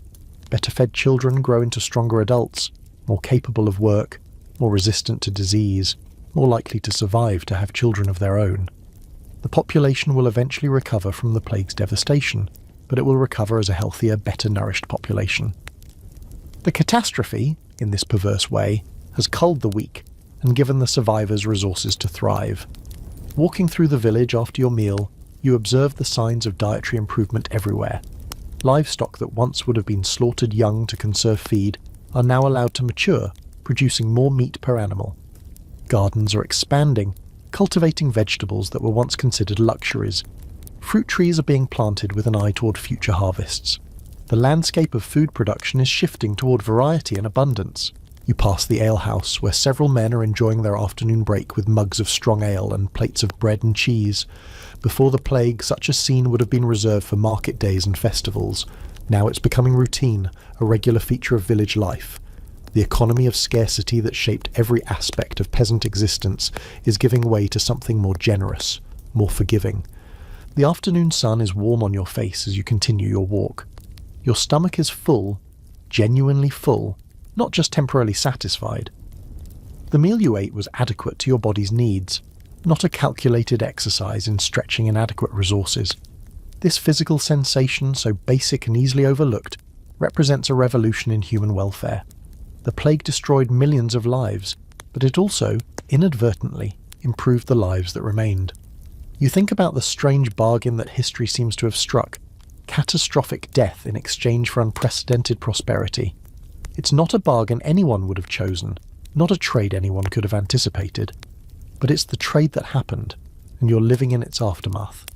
The bodies that filled the mass graves have become, through processes too impersonal to feel like justice, the source of abundance for the survivors. The sun begins to sink toward the horizon as you return home. Tonight's dinner will be another good meal, another portion of the inheritance that death has left you. You'll eat it without much thought, already accustomed to plenty, already taking for granted what your ancestors could only dream of. The plague is receding into memory, becoming history rather than lived experience. But its effects remain, written in the food on your table, and the health of the children playing in the lane, and the strange, guilty prosperity of the post-plague world. The scaffolding rises against the sky, a lattice of timber and rope that frames the church tower under construction. You've watched the work proceed for months now, ever since the village council decided that the old church, adequate for generations of worshippers, was no longer sufficient. The new structure will be grander, taller, more ornate than anything this community has ever attempted. It will also serve as a memorial, though nobody speaks of it in quite those terms, to all those who died and whose names are slowly fading from memory. The building boom that's transforming your village is happening across Europe. Churches, chapels, guild halls, private residences, new construction is everywhere, employing armies of masons and carpenters and craftsmen who can command premium wages in the tight labour market. The survivors, it seems, want to leave their mark on the landscape, to build monuments that will outlast the generation that lived through the catastrophe. The architectural style you're seeing is something new, though you lack the vocabulary to name it. Later historians will call it late Gothic, or sometimes flamboyant Gothic, a development of the earlier Gothic tradition that emphasises elaborate decoration, intricate tracery and soaring vertical lines. The post-plague builders seem driven to reach higher, to carve more delicately, to fill every surface with ornament. It's as if the proximity of death has intensified the desire to create beauty, to assert human creativity against the void. You watch the masons at work, shaping stone with practiced precision, and you marvel at the skill on display. These are well-paid professionals, men who've benefited enormously from the labour shortage, who travel from project to project as demand dictates. Before the plague, such craftsmen might have spent their entire careers on a single great cathedral, working for wages that barely sustained their families. Now they can pick and choose, negotiate terms, walk away from employers who don't meet their expectations. The church tower grows week by week, its stone courses rising toward the clouds. When it's finished, it will be visible from miles away, a landmark for travellers and a statement of civic pride. The gargoyles that will crouch at its corners are being carved by a specialist brought from a distant city, a man whose grotesque creations are famous throughout the region. Each detail represents an investment of money and labour that would have been unthinkable before the plague made such investments possible. Memorial chapels are being added to churches everywhere, you've heard. Wealthy families commission elaborate stone tombs for relatives who died in the plague, often decades after the deaths occurred. Chantries are endowed, funds set aside to pay priests to say masses in perpetuity for the souls of the departed.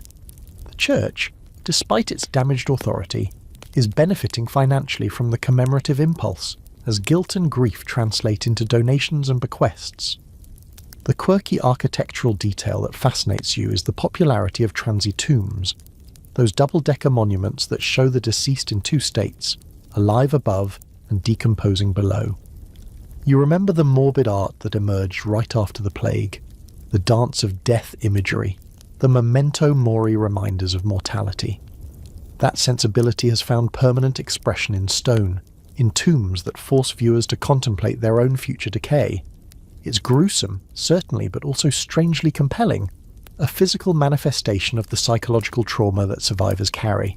The new church in your village will include its own memorial features. A side chapel is being dedicated to plague victims, with space for the names of those who died to be inscribed on the walls. A carved panel will depict scenes from the plague years. The dying, the burials, the survivors at prayer. It's an attempt to process collectively what individuals have struggled to process alone, to give form to formless grief. You've contributed to the building fund yourself, a few coins scraped from your improved earnings. It feels right to participate, to add your small share to the communal effort. The church being built will serve your grandchildren and their grandchildren, will stand as testimony that this village survived and rebuilt and refused to surrender to despair. The dead deserve remembrance, and the living deserve hope, and architecture can provide both. Walking among the construction site during a break in the work, you study the plans that have been sketched on boards for the workers' reference. The design is ambitious, perhaps too ambitious for a village of this size, but the council has decided that nothing less will do. They want visitors to understand that this community matters, that its people are capable of great things, that the plague diminished their numbers but not their spirit. The secular architecture is changing too. Manor houses are being renovated with larger windows, more comfortable furnishings, better heating. Townhouses are acquiring extra stories, expanding upward as urban land becomes more valuable. Even peasant cottages like your own are being improved. Better roofing, sturdier walls, small comforts that would have seemed extravagant before. The building trades are thriving, unable to keep up with demand. Historians still argue about the relationship between the plague and architectural innovation. Some point to the interruption in building projects, cathedrals left half-finished when the workers died, and the need to recruit and train new craftsmen when work resumed. The break in tradition, they suggest, created space for experimentation, for new techniques and new aesthetics. Others emphasize the psychological factors, the desire to create permanent monuments in the face of mortality, the urge to leave something behind that death cannot touch. What you observe, without the analytical vocabulary to describe it, is simply transformation. The physical landscape of your world is being remade, rebuilt, elevated. The buildings going up are not just larger and grander than what came before, they're different in character, reflecting a different sensibility, a different relationship to death and memory in the future. The plague has left its mark not just in the empty spaces where people used to be, but in the filled spaces, the new structures rising to proclaim that life continues. The sun is setting behind the scaffolding, casting long shadows across the construction site. The workers have packed up their tools and headed home, leaving behind the skeleton of what will be. Tomorrow they'll return, and the day after, and the work will continue until the tower is complete, and the bells are hung, and the dedication service fills the new space with singing and prayer. You stand there for a while, watching the light fade, thinking about building and memory. The people who died in the plague left nothing behind. No monuments, no tombs, no inscribed names for most of them. They were buried in mass graves, anonymous, forgotten except by those who loved them. The new church won't bring them back, won't undo the horror of those years, but it will stand as evidence that something survived, that the community endured, that human beings can suffer catastrophe and still find the will to create beauty. The first stars are appearing as you finally turn toward home. Behind you, the unfinished tower reaches toward the sky, a promise and a memorial, an assertion of faith in the future even as it commemorates the past. You don't know if you'll live to see it completed. You're not young anymore, and years of work remain. But you know that it will be completed, that others will finish what this generation has begun, that the building will outlast the builders and carry their memory forward into times they cannot imagine. The book arrives in your village by accident, carried by a travelling merchant who acquired it as partial payment for a debt.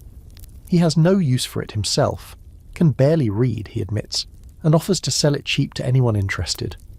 You buy it on impulse, spending coins you probably shouldn't spend, drawn by curiosity about what words might be locked inside its worn leather binding. It's a copy of something called the Decameron, written in Italian by a man named Giovanni Boccaccio. A scholar passing through helps you understand the basics. The book tells of 10 young people who flee Florence during the plague and take refuge in a country villa, where they entertain each other by telling stories over 10 days. The stories themselves are varied, comic, tragic, bawdy, moralistic, but the frame that holds them together is the plague, the catastrophe that drives everything else. You can't read Italian, so the book itself is mostly useless to you as a text. But you handle it reverently, turning its pages, studying the script that curls and flows across the vellum. Someone wrote these words, shaped these letters, recorded these stories so that they wouldn't be lost. The book is an artifact, evidence that the plague happened not just here, in your village, but everywhere, even in the great cities of Italy, and that people there too have been trying to make sense of it.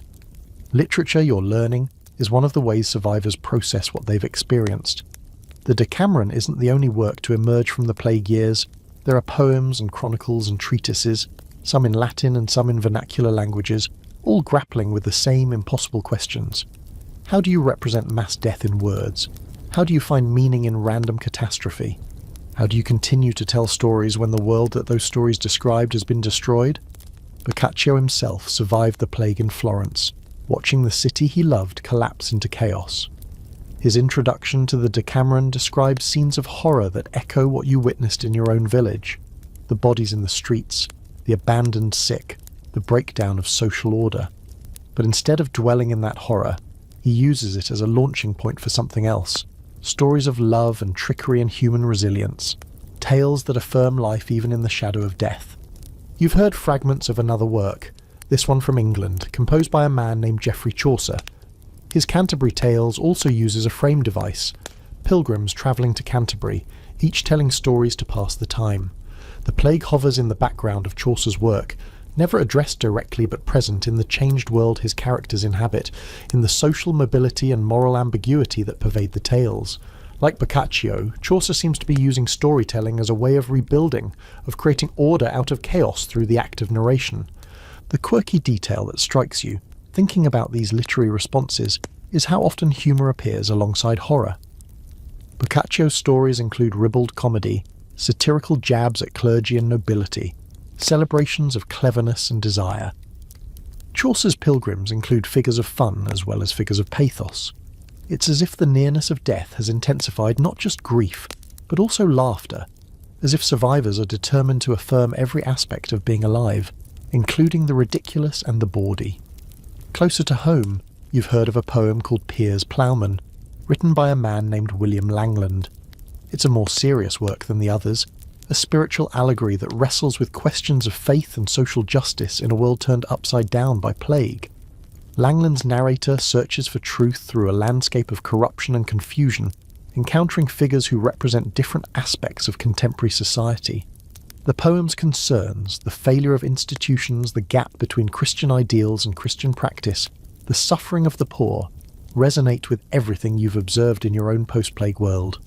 The literary activity isn't confined to great works that will survive for centuries. Ordinary people are telling stories too, sharing experiences, trying to articulate what they've been through. In alehouses and by firesides, around market stalls and in churchyards, the plague is becoming narrative, transformed from raw experience into shaped accounts that can be shared and repeated. These oral traditions rarely get written down, but they're part of the same impulse that drives Boccaccio and Chaucer and Langland, the need to process trauma through language. You think about your own attempts to tell the story of what happened. When strangers ask about the plague, what do you say? How do you convey the terror and grief and disorientation of those years? You've developed a kind of standard account, you realise, a shaped narrative that hits certain points, the first deaths, the height of the crisis, the gradual aftermath, while leaving out the truly unspeakable moments. The story you tell isn't quite true, isn't quite false. It's a translation, an approximation, the best you can do to make the incomprehensible comprehensible. Historians still argue about how the Black Death affected literature and literary production. Some emphasise disruption, the destruction of manuscripts, the deaths of scribes and scholars, the interruption of intellectual traditions. Others point to innovation, new vernacular literature, new genres, new willingness to address difficult subjects directly. Both perspectives contain truth. The plague was simultaneously an ending and a beginning, a destruction that cleared space for new growth. The book in your hands, the Decameron you can't read, feels heavy with significance. Someone in Florence, living through the same catastrophe you lived through, sat down and wrote these words, created these characters, shaped these stories. The act of writing was itself a kind of survival, a refusal to be silenced by death. And now the book has travelled across mountains and seas to end up in your village, connecting you to a stranger who shares your experience even though you'll never meet. You wrap the book carefully and store it with your few precious possessions. Maybe someday someone will be able to read it to you, translate the Italian into words you can understand. Maybe one of the children in the village is learning Latin and might be taught Italian as well. Maybe the book will pass to your descendants, who will live in a world with more literacy and more access to such treasures. The evening settles around your cottage as you sit by the fire thinking about words and stories and the strange persistence of literature. The plague destroyed so much. People, communities, certainties. But it couldn't destroy the human impulse to narrate, to shape experience into language, to share what happened with those who weren't there. The stories are being told, in Florence and London, and in villages like yours, and they'll continue to be told long after everyone who remembers the plague firsthand has died. You're part of a story yourself, you realise. Not just the story of your own life, but the larger story of survival, of a world unmade and remade, of humanity's stubborn persistence in the face of mortality. The words may not be written down, your life won't appear in any book, but the narrative exists nonetheless, woven into the fabric of history, connecting you to everyone else who lived through this impossible time. The fire crackles and pops, sending sparks up the chimney into the night. Outside, the village is quiet, its inhabitants settling into sleep, each of them carrying their own stories, their own versions of what happened and what it meant. Tomorrow the stories will continue, told and retold, shaped and reshaped. The endless human work of making meaning from chaos. The plague was the catastrophe. Literature is part of how we survive it.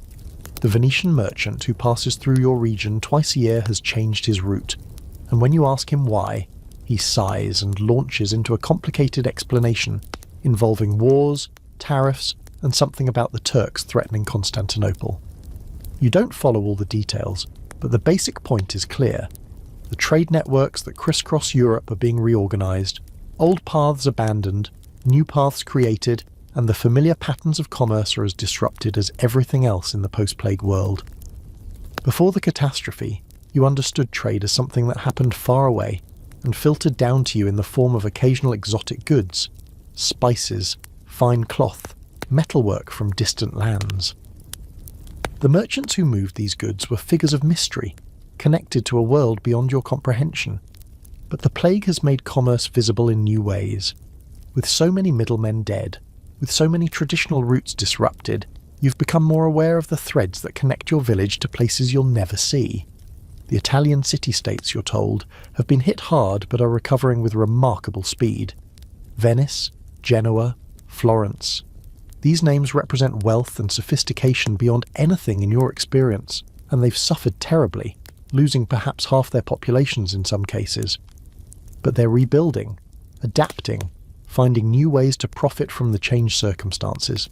The Venetians are particularly skilled at this, the merchant explains with evident admiration. They see opportunity where others see only disaster. Trade routes are shifting for several reasons. Some are political, wars and treaties that open or close particular paths. Some are demographic, ports and market towns that lost so many people they can no longer function as commercial centres. Some are economic, changes in supply and demand that make certain goods more or less valuable. The Black Death has reshuffled the entire deck, and the commercial map of Europe is being redrawn accordingly. The Hanseatic League, that confederation of German trading cities that dominates Baltic commerce, has adjusted its operations. Before the plague, Hanseatic merchants followed well-worn routes between established partners. Now they're more flexible, more opportunistic, willing to explore new markets and new relationships. The labour shortage has hit them too. Finding sailors and warehouse workers and clerks is harder than it used to be.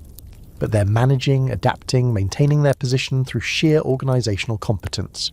You hear about shifts in what's being traded as well as how it's being traded. Wool exports from England have declined somewhat, as the reduced population means fewer sheep and less surplus for foreign markets. But the wool that is exported commands higher prices because supply has dropped faster than demand. Grain trade has changed dramatically, with surplus production in some areas flowing to deficit areas through networks that didn't exist before. The entire pattern of European commerce is being reshaped by the simple fact that there are fewer people to produce and consume goods. The quirky detail that catches your attention is the fate of the great banking families. The Bardi and Peruzzi, Florentine banks that once financed kings and popes, collapsed even before the plague hit, brought down by bad loans to Edward III of England, who defaulted on his war debts. But the catastrophe accelerated the restructuring of European finance, as debts became uncollectible when debtors died, and assets became untraceable when records were lost. New financial players are emerging, the merchant tells you, including a family called the Medici, who are just beginning their rise to prominence. The merchant himself has adapted his business model. Before the plague, he dealt primarily in luxury goods, silks and spices that only the wealthy could afford. Now he's diversified, carrying more ordinary commodities alongside the precious items, serving a broader market of customers with money to spend. The improved living standards of common people have created demand for goods that would once have been reserved for the elite.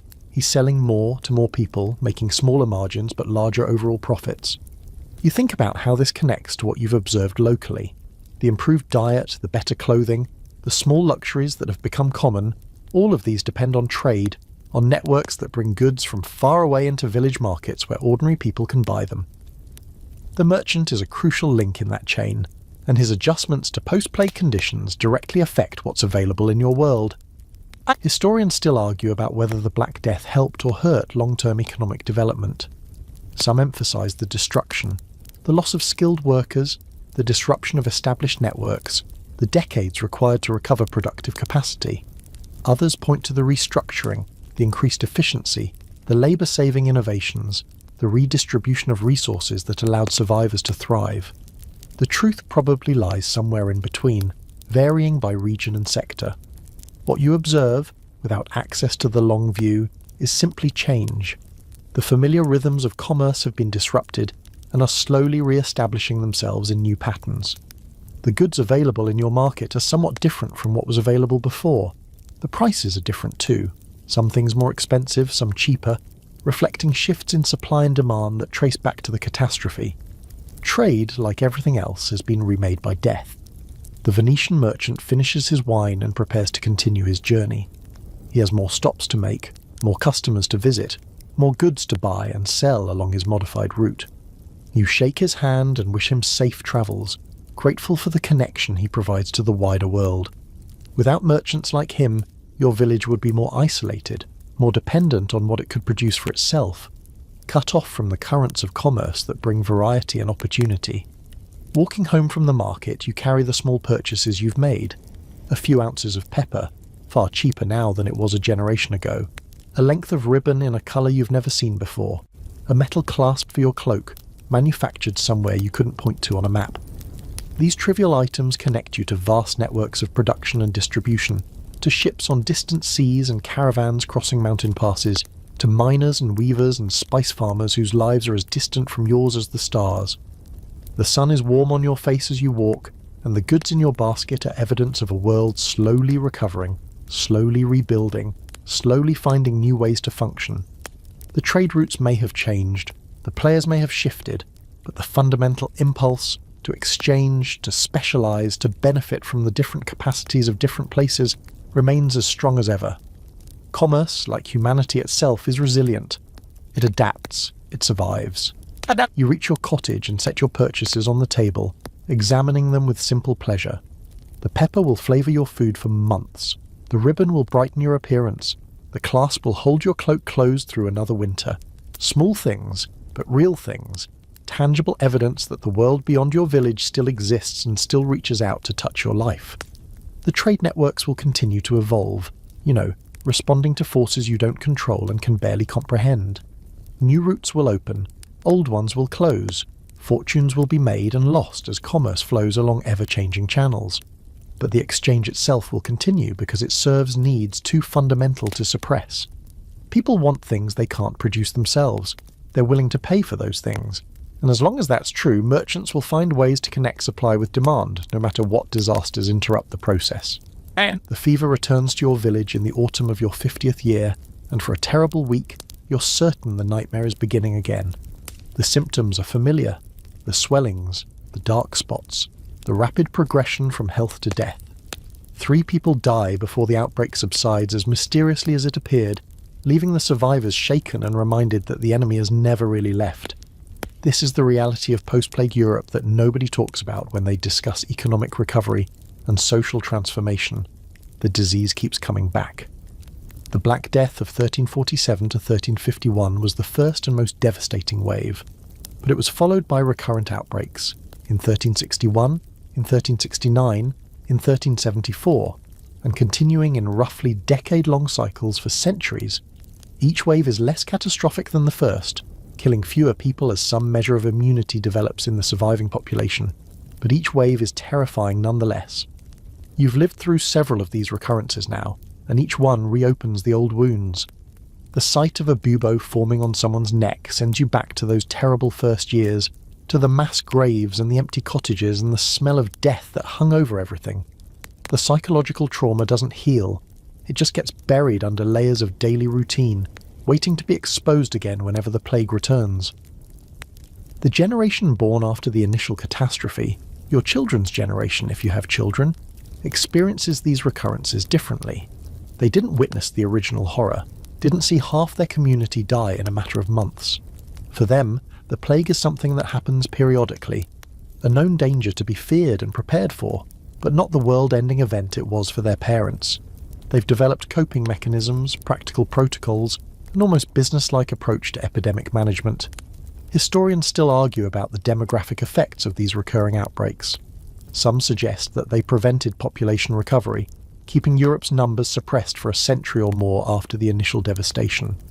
Others point out that the recurrences tended to hit hardest among the young, those without immunity, which had particularly devastating effects on birth rates and family formation.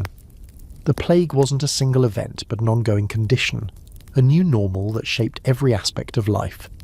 The public health responses have evolved somewhat over the decades. Quarantine practices, first developed in Italian port cities, have spread throughout Europe. Travellers from infected areas are isolated for 40 days, 40 giorni, giving the practice its name, before being allowed to mingle with the general population. Some cities have established permanent health boards to monitor disease outbreaks and coordinate responses.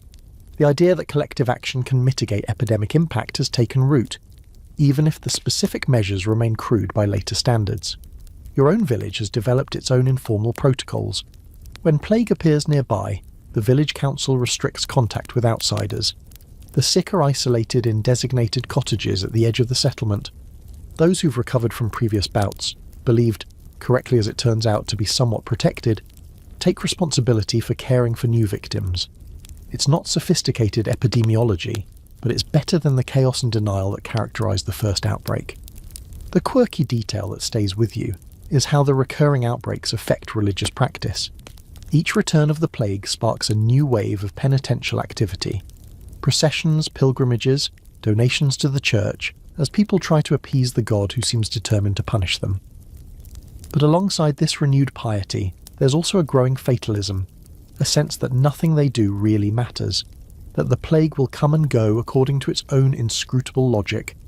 Some people pray harder, others stop praying altogether. You've noticed changes in yourself as well. The terror of those first years has mellowed into something more like resigned acceptance.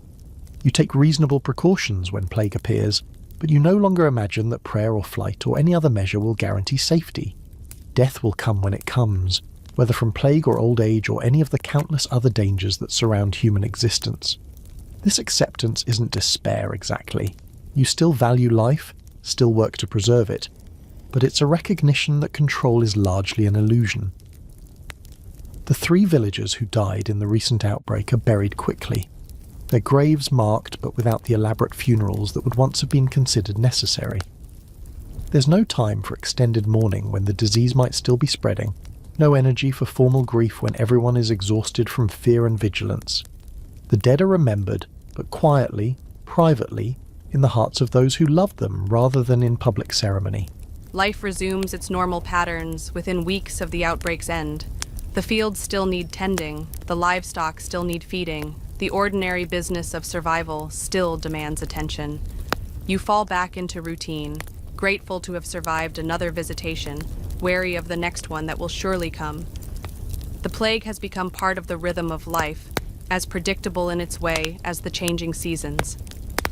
The psychological effects of living under constant plague threat are difficult to measure, but impossible to ignore. You see them in the morbid art that continues to proliferate, in the religious anxieties that never quite resolve, in the hedonistic tendencies that periodically sweep through communities determined to enjoy life while they have it. The plague has created a culture of mortality awareness, a society that can never fully forget that death is always near. Some people respond by clinging tighter to traditional certainties, seeking comfort in the church and its promises of eternal life.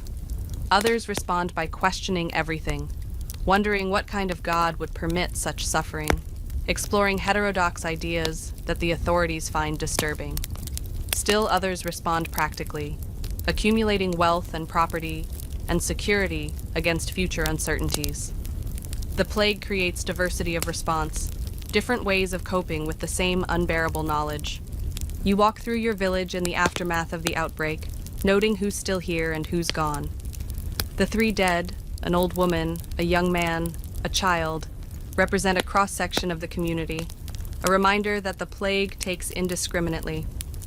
Their cottages will be occupied by others, their possessions distributed, their names gradually forgotten as memory fades. In another generation, they'll be just numbers in a parish register, if that. The evening light is golden on the fields as you complete your circuit of the village.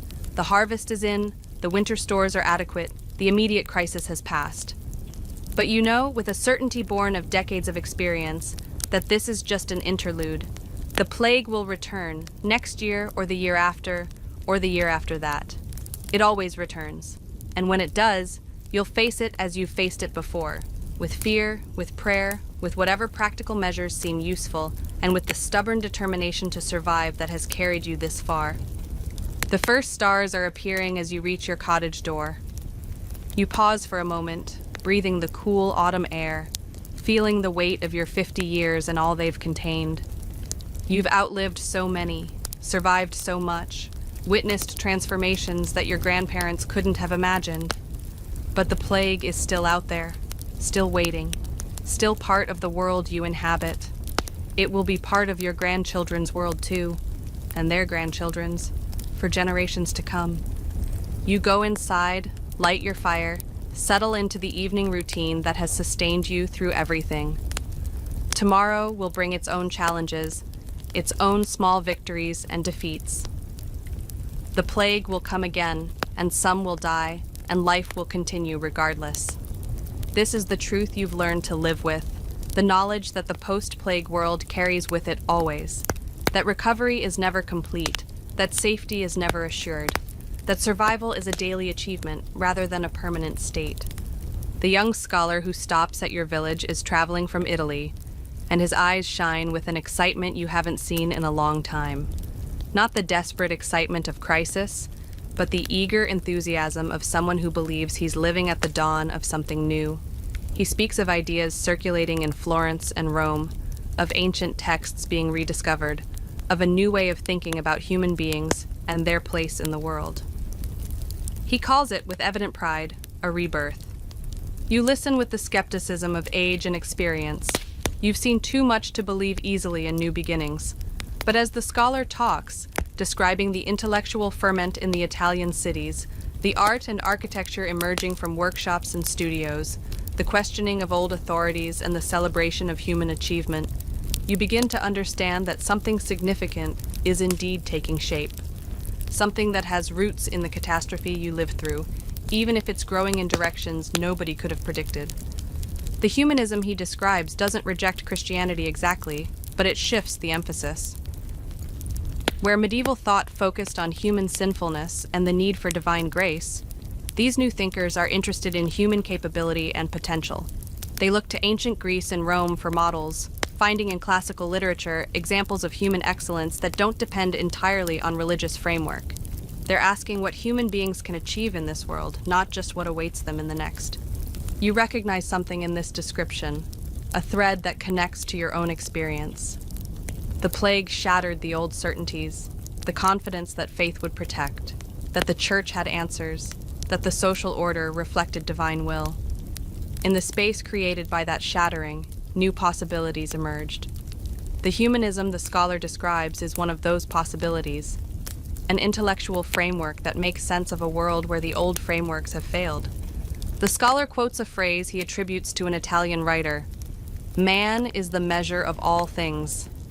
It's an ancient Greek sentiment, he explains, recovered and repurposed for contemporary use. The idea is that human beings should be the center of inquiry, that understanding ourselves, our capabilities, our limitations, our potential for greatness, is the proper focus of learning. It's a shift from the God-centered thinking that dominated medieval intellectual life. Not a rejection of God, but a rebalancing of attention. You think about how this connects to what you've observed over the decades since the plague, the questioning of church authority, the skepticism toward received wisdom, the emphasis on practical experience over theoretical abstraction, the celebration of human achievement in art and architecture and technology. All of these trends, which you've witnessed without quite understanding their significance, are part of the same larger movement, the same gradual reorientation of European culture. The scholar is particularly excited about education. The old university curriculum, focused narrowly on logic, theology, law, and medicine, is being supplemented, in some places replaced, by a broader approach that includes grammar, rhetoric, history, poetry, and moral philosophy. The goal is to produce well-rounded individuals capable of civic participation and ethical reflection, not just specialists trained for particular professions. This educational revolution, the scholar believes, will transform society over time. Historians still argue about the relationship between the Black Death and the Renaissance, that flowering of art and culture that will eventually be seen as marking the end of the medieval period and the beginning of the modern. Some emphasize continuity, noting that many Renaissance developments were already underway before the plague. Others see the catastrophe as a crucial turning point, creating the psychological and economic conditions that made the Renaissance possible. The truth, as usual, probably involves both perspectives. The quirky detail that catches your attention is the scholar's description of how wealthy patrons are commissioning art that celebrates earthly life. Portraits of themselves and their families, depictions of classical mythology, scenes of everyday activity, rendered with unprecedented realism. Before the plague, art served primarily religious purposes, pointing viewers toward heaven and eternal truths. Now, art is also celebrating the here and now, the beauty of the physical world, the achievement of individual human beings. You think about the dance of death imagery that emerged right after the plague, the morbid art that reminded everyone of mortality. That impulse hasn't disappeared. Memento mori remains a powerful theme, but it's being supplemented by something else, a determination to make the most of earthly life precisely because it's fleeting. The awareness of death, paradoxically, is feeding a celebration of life. The scholar stays the night, sharing more of his ideas by firelight. He speaks of a new confidence emerging among educated people, a sense that human reason can understand the world, and human action can improve it. The plague proved that the old authorities were fallible, that traditional knowledge couldn't prevent catastrophe, but instead of leading to despair, this realization is leading to a kind of liberation. If the old answers were inadequate, perhaps new answers can be found. If human beings couldn't be saved by blind faith, perhaps they can be saved by learning and effort. You're too old and too tired to be swept up in the scholar's enthusiasm, but you can see the appeal of what he's describing. A world where human beings are valued for their own sake, where learning is pursued not just for religious purposes, but for the pleasure of understanding, where art celebrates beauty and individual achievement. This would be a different world from the one you were born into, a world with more room for hope and possibility. Walking the scholar to the edge of the village the next morning, you offer him the blessing of someone who's seen too much to be easily impressed, but who recognizes genuine significance when he encounters it. The ideas he carries may not transform your own remaining years, but they will shape the world your grandchildren inherit. The catastrophe you survived is becoming, slowly and painfully, the foundation for something new. You watch him disappear down the road, heading south toward the centers of this nascent movement, and you think about endings and beginnings. The plague was an ending, The end of a medieval world that had seemed permanent and stable. But endings create space for beginnings, and what's beginning now, in the studios of Florence and the libraries of Rome and the conversations of traveling scholars, will eventually reshape everything. The morning sun is bright on the fields as you return to your cottage. There's work to be done, as always, the endless cycle of tasks that sustains human life. But you carry with you a new sense of context, a glimpse of the larger pattern that your individual existence fits into. The world is changing, has been changing since the plague swept through, and the changes are adding up to something, pointing toward a future that will be different from the past. You're not sure you'll see that future. Your years are numbered, you know that clearly.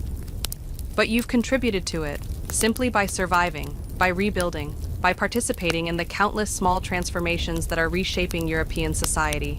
The catastrophe you endured wasn't meaningless. It was, strange as it sounds, the painful birth of a new world. And that new world, whatever form it takes, will carry the memory of those who lived through the transition, who suffered and adapted and persisted until something better could emerge. You sit by your fire on a winter evening, old now, your joints aching with the cold, your memory full of things that younger people cannot quite believe. The village outside your cottage has changed so much since your childhood that a visitor from those early years wouldn't recognize it. New buildings stand where old ones fell. New families live where extinct lineages once dwelled. The very rhythm of life has shifted, faster and more varied than the steady patterns your grandparents knew. The legacy of the Black Death surrounds you, though most people no longer think of it that way. The wages your neighbors earn, higher than any medieval peasant could have dreamed of, trace back to the labor shortage the plague created. The freedom they enjoy, to move and work and negotiate terms, grew from the breakdown of serfdom that the catastrophe accelerated. The skepticism they show toward authorities, both religious and secular, echoes the doubts that mass death planted in the minds of survivors. Everything that seems normal to the younger generation is actually the fruit of abnormality, the strange harvest of unprecedented disaster. You've watched the transformation unfold across your entire lifetime, and you've tried to understand it, though understanding comes hard when you're living inside the changes rather than observing them from outside. The world of your grandparents, rigid, hierarchical, bound by custom and obligation, has given way to something more fluid, more uncertain, more open to individual initiative. The exchange between lord and peasant, which once seemed as fixed as the relationship between sun and earth, has been renegotiated, adjusted, in some places abolished entirely. The church, which once commanded unquestioning obedience, now faces competition, from skeptics who doubt its teachings, from reformers who challenge its practices, from ordinary believers who've learned to trust their own spiritual intuitions alongside clerical guidance.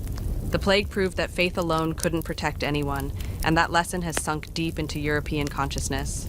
People still believe, still pray, still seek salvation. But they do so with a new awareness that the institutions claiming to mediate between humanity and God are fallible, human, capable of error. The economy has been transformed in ways that would have seemed impossible to your younger self. Remember Thomas the tanner, whose workshop fell silent when he and his family died? Remember how you longed to smell that terrible stench again, because it would mean the world was normal? The tanning trade has changed now, concentrated in larger operations, using techniques that would have been unfamiliar to Thomas. The whole organization of production has shifted, moving towards specialization and efficiency, responding to a world where labor is precious and must be used wisely. You think about the art you've seen, the churches you've entered, the books you've handled without being able to read them. The morbid imagery that emerged right after the plague, the dancing skeletons, the rotting corpses, has mellowed into something more complex, a cultural awareness of mortality that coexists with celebration of life. The artists of the Italian cities you've heard are creating works of unprecedented beauty, celebrating human form and human achievement in ways that would have seemed almost pagan to the pious of earlier generations. The trauma has been transmuted, slowly, into creativity. The technology that surrounds you reflects the same transformation. Remember the windmill that rose on the ridge, replacing the abandoned water mill? That was just the beginning of a wave of innovation, driven by the need to accomplish more with fewer hands. The tools in every workshop are better than they were. The techniques in every field are more refined. Human ingenuity, freed from the constraints of abundant cheap labor, has flourished in ways your grandparents couldn't have imagined. Historians still argue whether the Black Death was ultimately good or bad for European development. The question itself seems almost obscene. How can you weigh economic progress against millions of dead? But the argument persists because the evidence is genuinely complex. The plague destroyed lives, families, communities, entire ways of being. It also created conditions for wages to rise, serfdom to dissolve, technology to advance, culture to transform. The same catastrophe that killed half of Europe also, paradoxically, laid the groundwork for European modernity. The quirky detail that returns to you, sitting by your fire, is how quickly the unthinkable became normal. You remember when mass death was shocking, when empty cottages were traumatic, when the silence of depopulated villages pressed against your ears like a physical weight. Now a generation has grown up for whom the post-plague world is simply the world, the only reality they've ever known. They take for granted conditions that seemed miraculous to survivors: the wages, the food, the freedom, the opportunities. They don't know how different things were, can't fully grasp what was lost to create what they have. You are one of the last bridges to that earlier world, one of the few remaining people who remember what life was like before. When you die, and you know that day is approaching, can feel it in your bones and your breath, that direct connection will be severed. The plague will become pure history, something that happened to other people in another time, no longer something that living memory can testify to.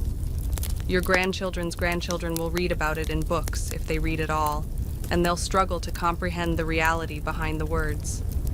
But perhaps that's as it should be. Trauma fades, memory dims. New generations deserve to live forward, not backward, to build their futures rather than mourning your past. The world you'll leave behind is better in many ways than the world you were born into. More prosperous, more free, more open to human flourishing. That's not nothing. That's worth something. Even if it came at a cost nobody would have chosen to pay. The fire burns low, and you add another log, watching the sparks spiral upward into the darkness. Outside, snow is falling, soft and silent, covering the village in white. Somewhere a dog is barking, that eternal sound of ordinary life continuing. The plague is receding, generation by generation, into the distance of history. What remains is the world it made, the strange and painful and ultimately hopeful world that emerged from the ashes of catastrophe. You close your eyes, letting the warmth of the fire soak into your aged body, and you think about all the people you've known who didn't make it this far. Your parents and grandparents, your neighbors and friends, the countless dead whose names are already half forgotten. You've carried them with you all these years, their memories a weight you couldn't set down. But perhaps now, in the twilight of your own life, you can begin to let them rest. They've been part of your story, and your story has been part of the larger story, and that larger story continues even as individual stories end. The snow keeps falling outside your window, gentle and persistent, transforming the familiar landscape into something new. Tomorrow the children will play in it, their laughter echoing through the village, their lives unfolding in a world that the plague made possible. They won't know, can't know, what it cost, but they'll live it, and that's enough. Your breathing slows as sleep approaches, the fire crackling softly, the night settling around you like a blanket. You've survived. You've witnessed. You've been part of something so large it defies comprehension. And now, in the quiet of a winter evening, you can finally rest, trusting that the world will continue without you, that the story will go on, that the strange gift of survival will be passed down through generations you'll never see. The world after the Black Death is settling into its new shape, becoming the foundation for centuries of change to come. You've been part of that settling, one small life in a vast transformation. And as you drift toward sleep, the last embers glowing in your hearth, you feel something like peace. Not the peace of answers, but the peace of acceptance, of a story told as well as it could be told, of a life lived as fully as circumstances allowed. Sleep now. The snow is falling. The children are dreaming of tomorrow. And somewhere, in places you'll never see, the future is already beginning. A future that carries your world inside it. Transformed but not erased. Remembered even when the remembering becomes history rather than memory. And so you rest now, letting these distant centuries fade like wood smoke dissolving into evening air. The village grows quiet around you, and the fire in your hearth burns down to gentle embers, their glow soft and warm against the gathering darkness. The voices of the past, the merchants and scholars, the peasants and lords, the survivors who rebuilt their shattered world, grow hushed now, settling into the silence like snow settling onto frozen fields. Your breathing slows, deepens, finds its natural rhythm. The weight of history lifts from your shoulders, and you feel yourself floating in that comfortable space between waking and dreaming, where time loses its sharp edges and everything blends into peaceful continuity. The plague and its aftermath, the transformations and the traumas, all of it recedes now, becoming distant, becoming soft, becoming simply a story that has been told and can now be set aside. The night wraps around you like a familiar blanket, and you are safe, and you are warm, and the world outside your window is quiet and still. Let your thoughts drift where they will, carried on currents of sleep toward whatever gentle shores await. The past has been honored, the present moment holds you, and the future, whatever it brings, will wait until morning. Rest now. You've journeyed far tonight, through centuries of change and upheaval, and you've earned this peace. Let go of the waking world, and let the soft darkness carry you down, down, into the deep and dreamless sleep that restores and renews. The story is complete, the night is kind, and you are exactly where you need to be. Sweet dreams.